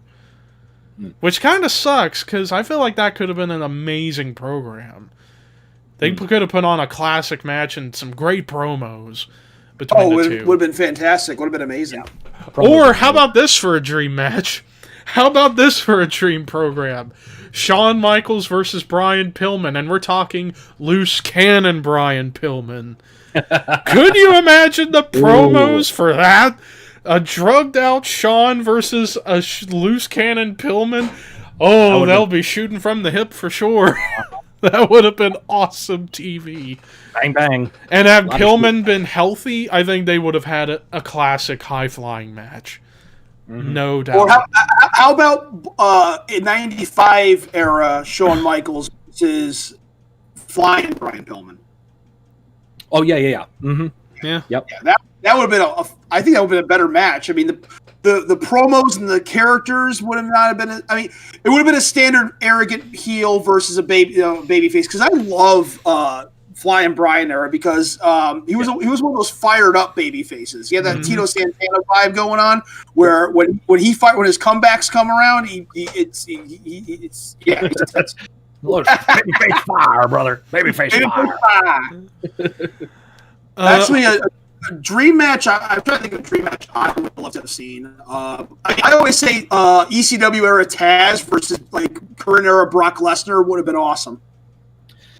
Yeah.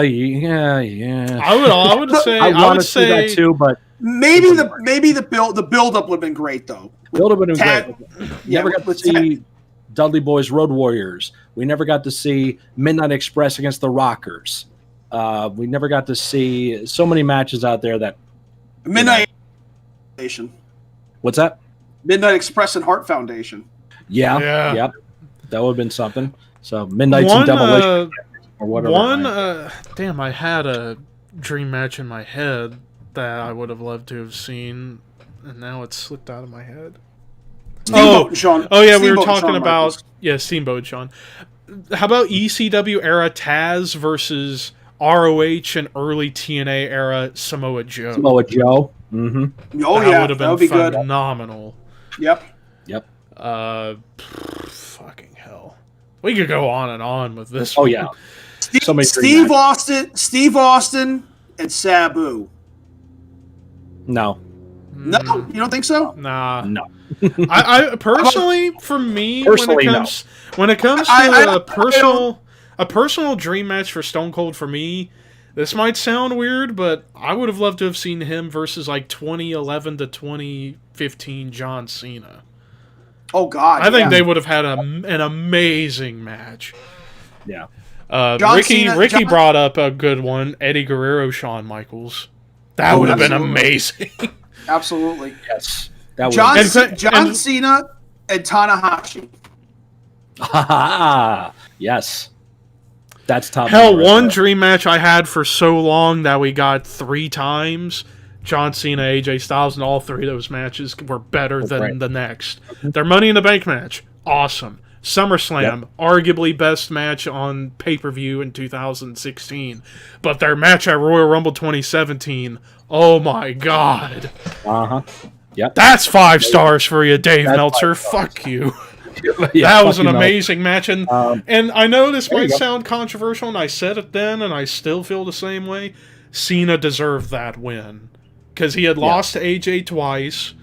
Why not? And also the, quote, record-tying world title reign, even though Flair in real life is like 26-time champ. Right. Yeah, they never counted. So don't worry about that, Marks. AJ and Shawn Michaels, that was a dream match. That would have been great. That would have been great. God, there's so many that you can pull out. Yeah. I know we got the match in 2017, but it was very disappointing. But had it been years prior, I feel like it would have been amazing. How about old Brock Lesnar versus Samoa Joe? Like when Brock was actually a wrestler and not just an MMA guy in wrestling. You mean I feel like that would have. I feel like that would have been amazing. You mean before Brock was drawing money? Maybe drawing money, but he was better in the ring back then. Way better in the ring, in my mind. How about a Dream Survivor Series team? Imagine how colorful it would look. All I gotta say, New Day and Jushin Liger. Wow. It would be very colorful, and I think they'd have a fuckload of fun too. Yeah, a ton Ton of fun. Tons of fun. And Ricky brought up another one. This is the big one for... No, the entrance. Here's the entrance, okay? The cereal box. They have the cereal box entrance. New Day come out from the side. It falls, and they have to dig up the cereal, and there's Liger at the bottom because he's the toy. He's the prize. Liger's the prize. That's good. That's pretty good. Nice. Ricky brought up really the big one among like the among the internet darlings, Stone Cold CM Punk. Yeah, I get it. Yeah. Both are great and both great on the mic, and we almost got it. We had the 2K or the WWE 13 interview segment with the two where they were having tension. It seemed like we was going to get it because I mean, hell, looking back on that, I remember watching Tough Enough in 2011.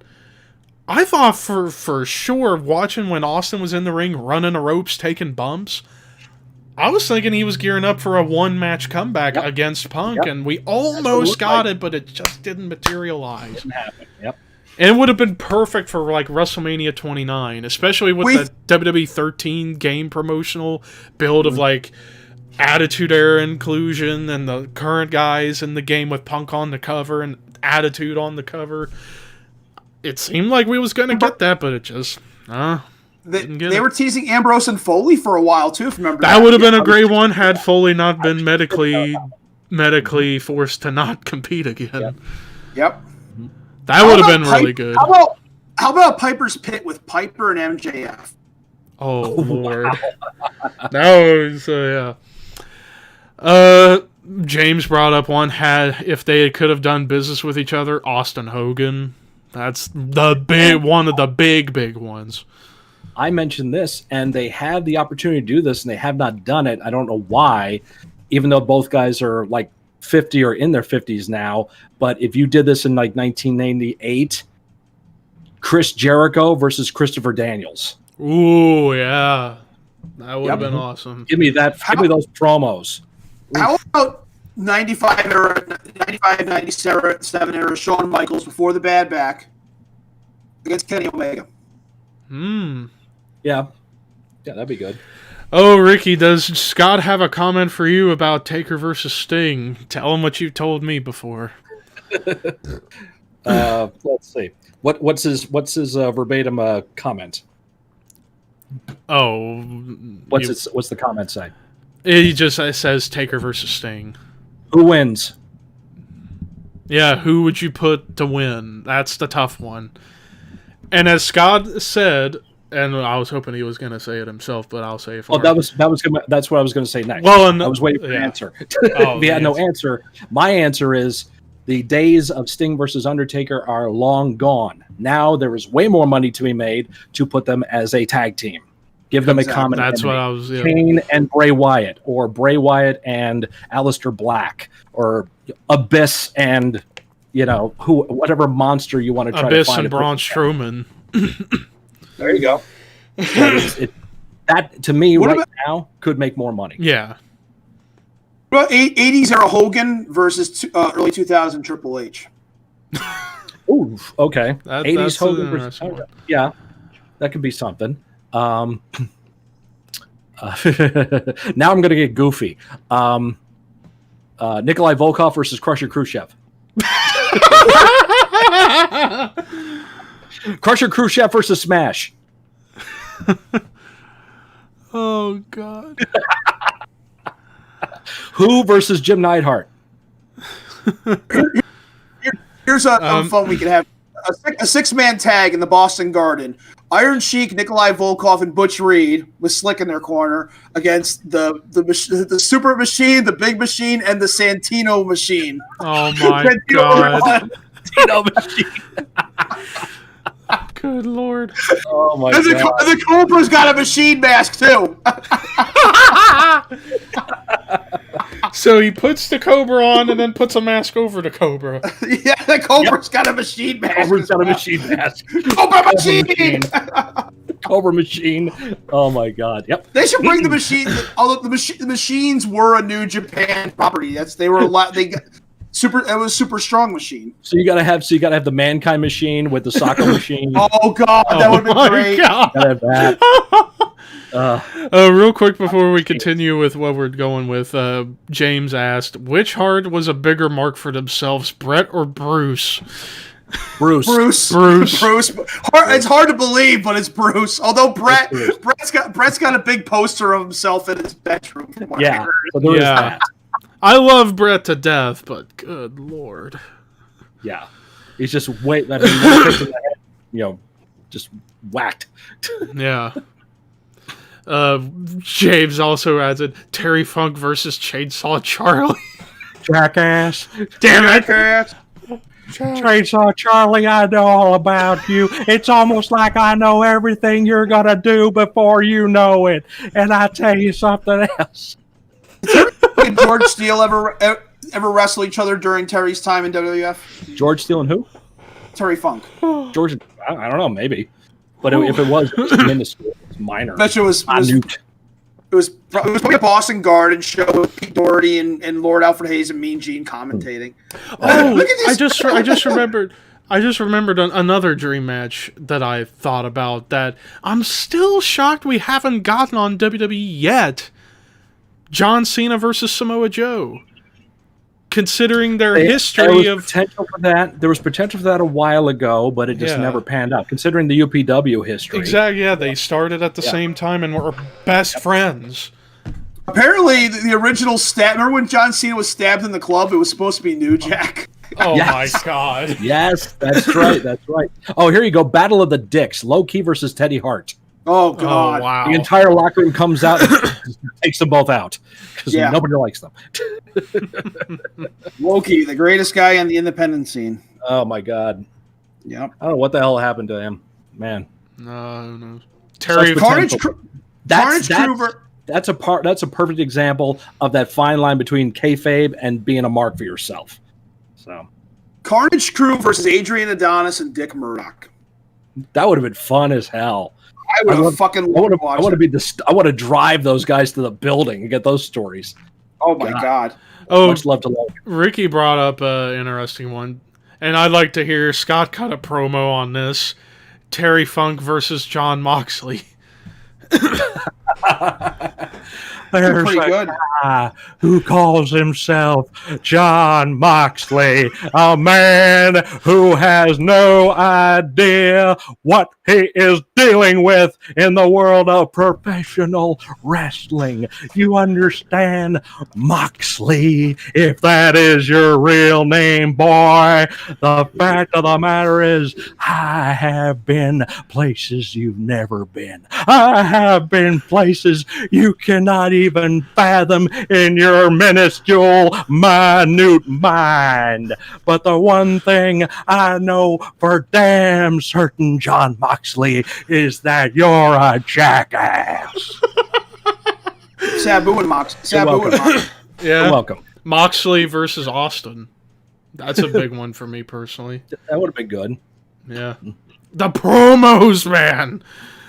That's the thing. Like, the match will be as great as possibly can be, but the promos. Holy hell. Yep.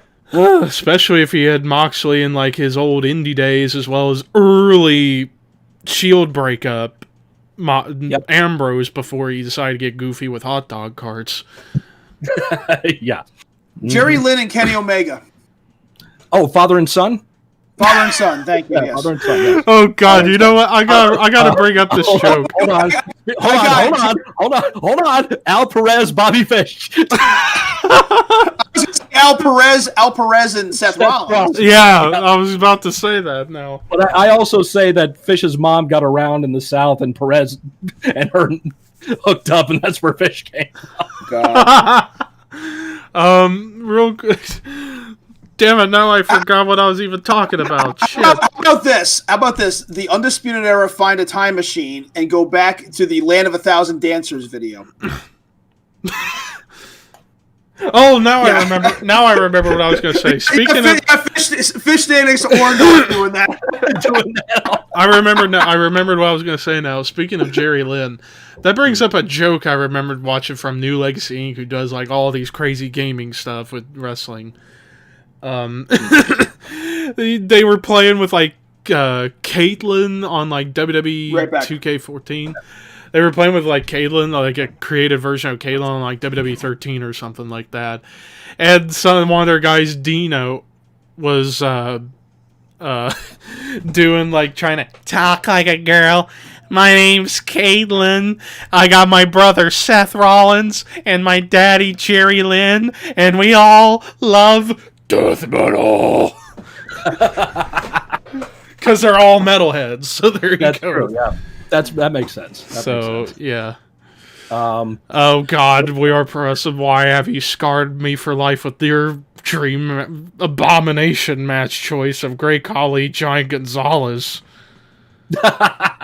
Oh my God, why not throw in the fucking Yeti and make it a triple threat? And Giant Silva. Throw him in there too. God. How about ICP versus the Young Bucks? Oh Lord.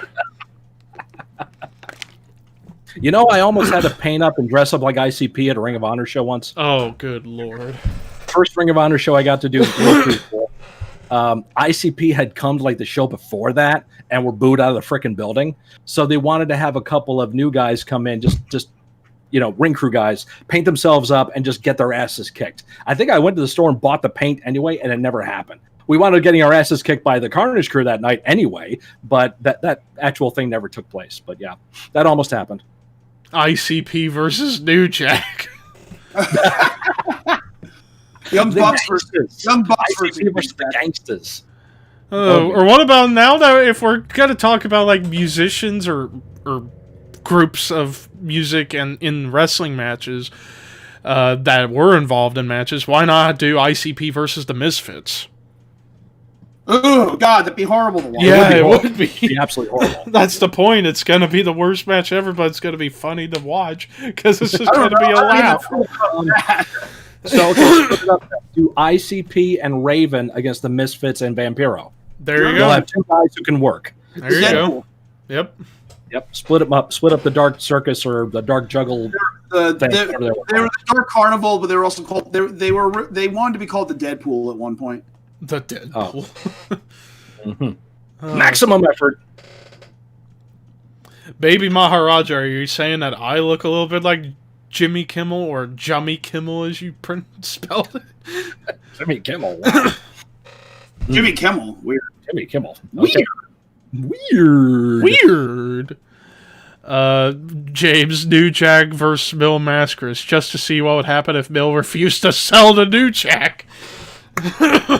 Oh my God. Yep. Oh God. Oh my God, we're having too much fun with this we now. are having a lot of fun. This is the most interaction we've ever gotten, guys. So we're having a good time. Yeah, thank you guys. We had at 1.8 people watching. Oh, here we go, Ricky. Here you go, Ricky. Triple H with Motorhead versus Undertaker with Limp Bizkit. No, Totally do not have Limp Bizkit involved. Put Metallica in their place. That's better. Yeah. But, James would lay down for Lemmy. So Yeah, exactly. So there you go. Yep. That's over too quick. Yeah, fuck Limp Bizkit. Get them out of this. They don't deserve to be in the same presence. I would have Triple H and Motorhead go up, and then have Undertaker get frustrated and just powerbomb every member of Limp Bizkit. There you go. Yep. Oh Lord, but Kane versus the Sheik Who? in a fire. Kane versus the Sheik in a fire match. There would be too much fire in the ring, and they have to stop the match. Exactly. And that Rey Mysterio. Sabu said, "Yeah, man, that shit." oh, now here's a good serious question.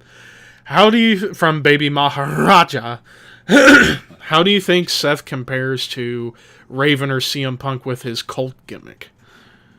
I mean, I have not watched a full episode of wrestling since March, but knowing of what's been going on with Seth, it sounds like it's going good. I mean, he's helping build up 2 new stars in Murphy and Austin Theory, so Yeah. I guess that's something to it. But That's the business of it. So Yeah. Seth is. What happened to the What happened to the AOP? I think one of One them's guy got injured, so they just one wrote got him injured. off. Yeah, I think it's Yeah, they wrote him off. Rezar who's injured. I don't remember. Yeah, but I think I I think I don't know. One of them's injured, and they're written off for the time being. Yeah, I think Seth. It's just another example of doing the cult thing. I mean, that's nothing new. Kevin Sullivan did it way before any of those guys did. Army of Darkness, yeah. Christopher Daniels did it too. Oh my God! Daniels. And I gotta mention this too. Now that you just brought up Daniels with a cult gimmick, I always wonder how this would have went if the plans had went through. Because supposedly the original idea for the greater power was going to be Christopher Daniels. Yeah, I've heard that. Yeah, had that happened, I feel like that could have launched Daniels into something bigger than he wound up being in years later.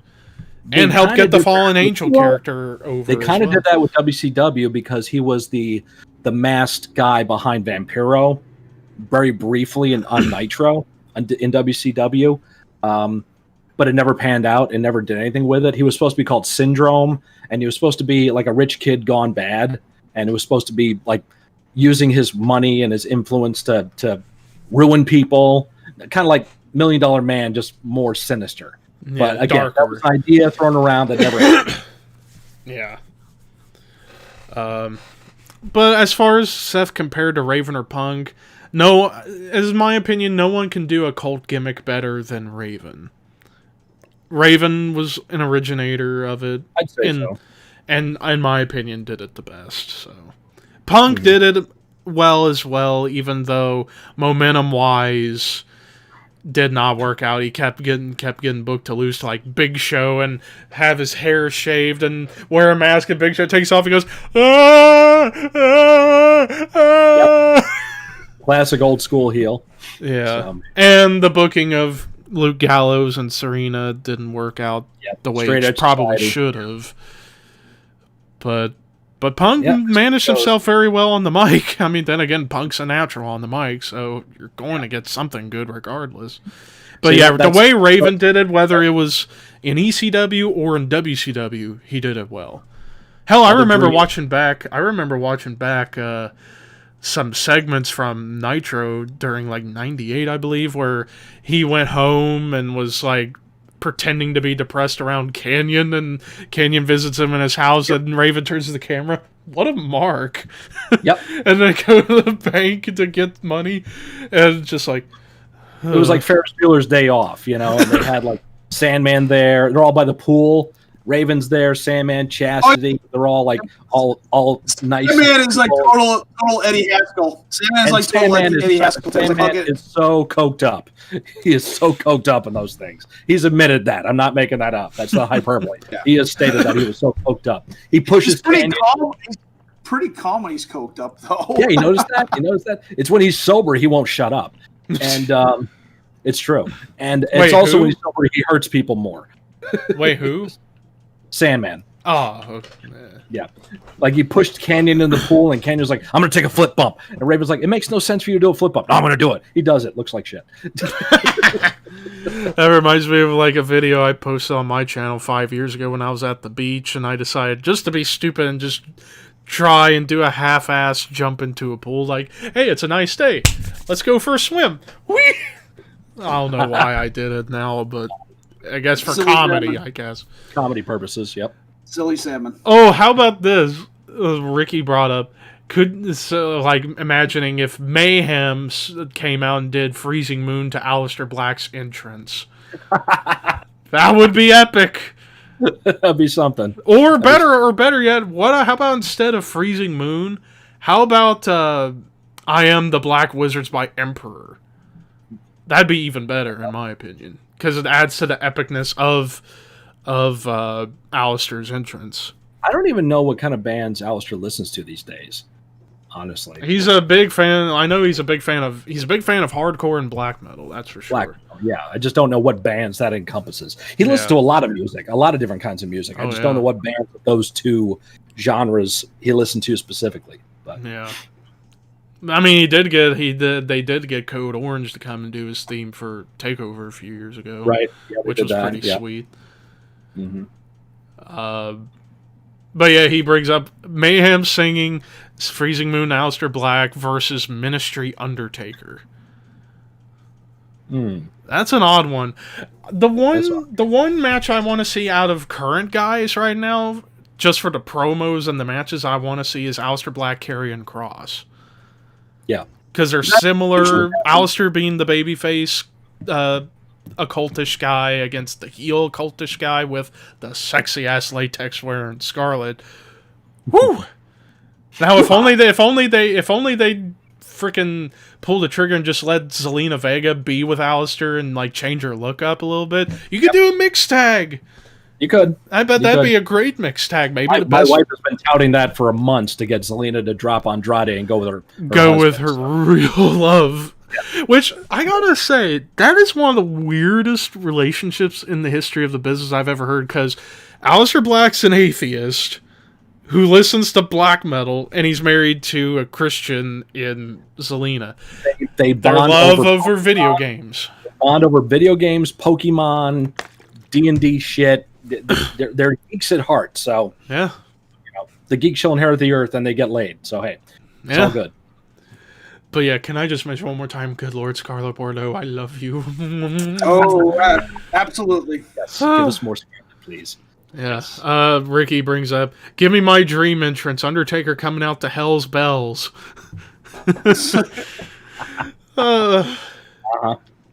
If I had to pick a actual song for a wrestler to come out to that I would have loved to have seen, Stone Cold coming out to Cowboys from Hell.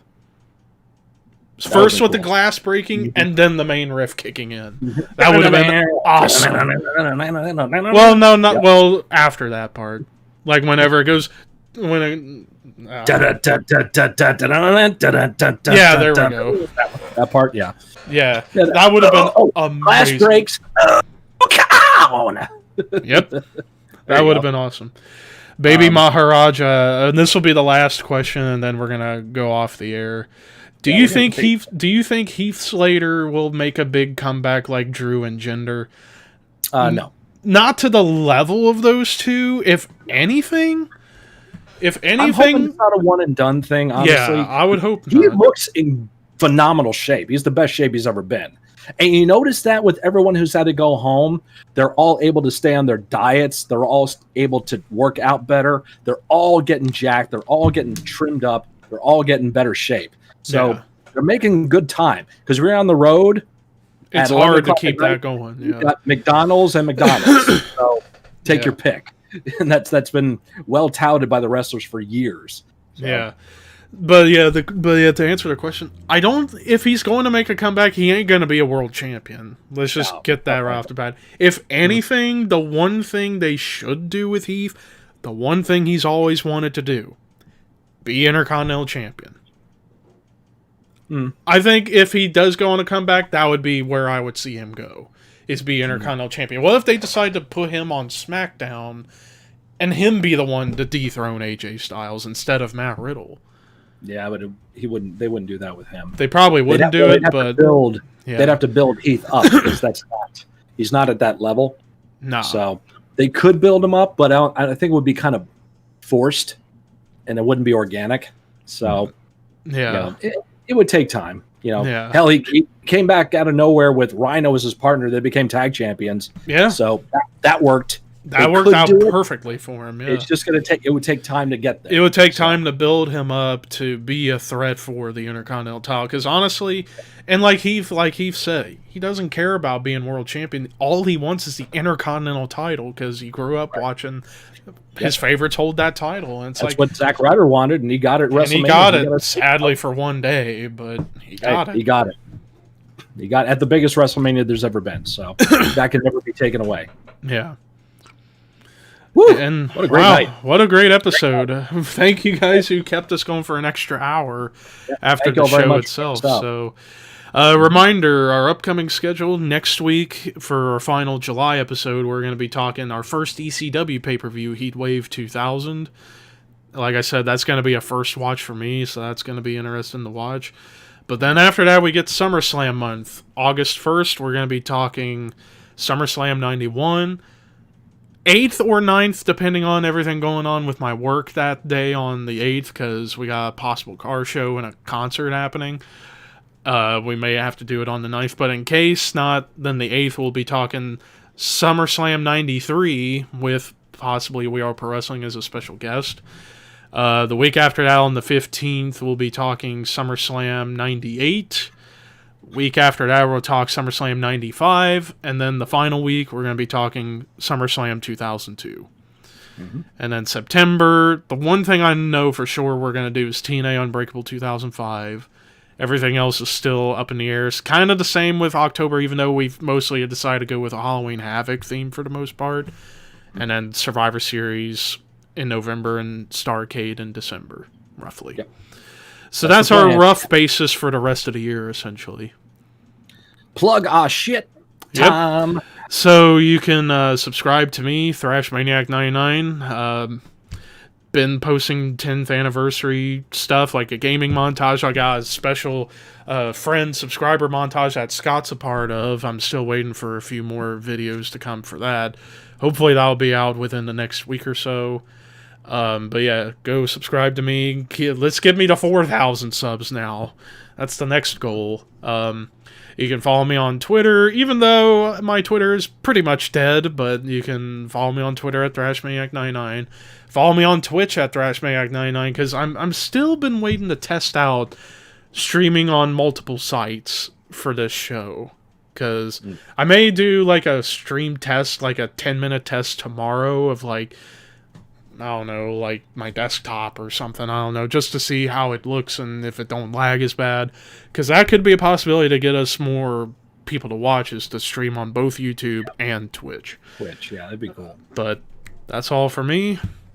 Scott, take it away. You can find me at Mr. Scott Reacts on my reaction channel on YouTube. Please go there and subscribe. I do reaction videos to all kinds of cool stuff, metal, epic rap battles, you name it, I do reactions on there. I got a lot of stuff lined up coming at you. Also find me on Twitter and Instagram at Mr. Scott Reacts. Please follow me there too and hang out with me sometime and just shoot me a tweet or an Instagram pic. It'd be cool if you did that. And also you find me and my buddy Walter here with several other gentlemen on the Necrocasticon podcast, where we talk horror and heavy metal. It's on the Project Entertainment Network. And comes out lined up. We've had some big interviews, mostly authors in the horror genre, but other people too who do acting, directing, producing of indie horror films and stuff. It's a lot of fun. So check that out. Me, Walter, our buddies Tommy Clark, Dan Roberts, Skip Novak. Check it out. Walter. You can find me on Twitter at YourWaltBall, and you can find me on Instagram at smokin_Walt_ball. Where you get pictures of his meat. And then last but certainly not least, subscribe to this channel if you haven't already. We're almost to 50 subscribers. Yes, it's been mostly the podcast for the past few months, but we're hoping to get like the Minecraft stuff going soon, other gaming content, maybe some other new ideas like a show, like a short series of sorts. I know I haven't brought this up in a while, but I still am dreaming to see Scott and Dylan do a Kermit and Hermit show where they both talk in the Kermit voices. Because for like a 5-minute mini episodic series of sorts. I don't know what ideas you guys could come up with for skits or whatever for that, but go nuts or something. But anyways, thank you guys so much for watching. This was a hell of a night.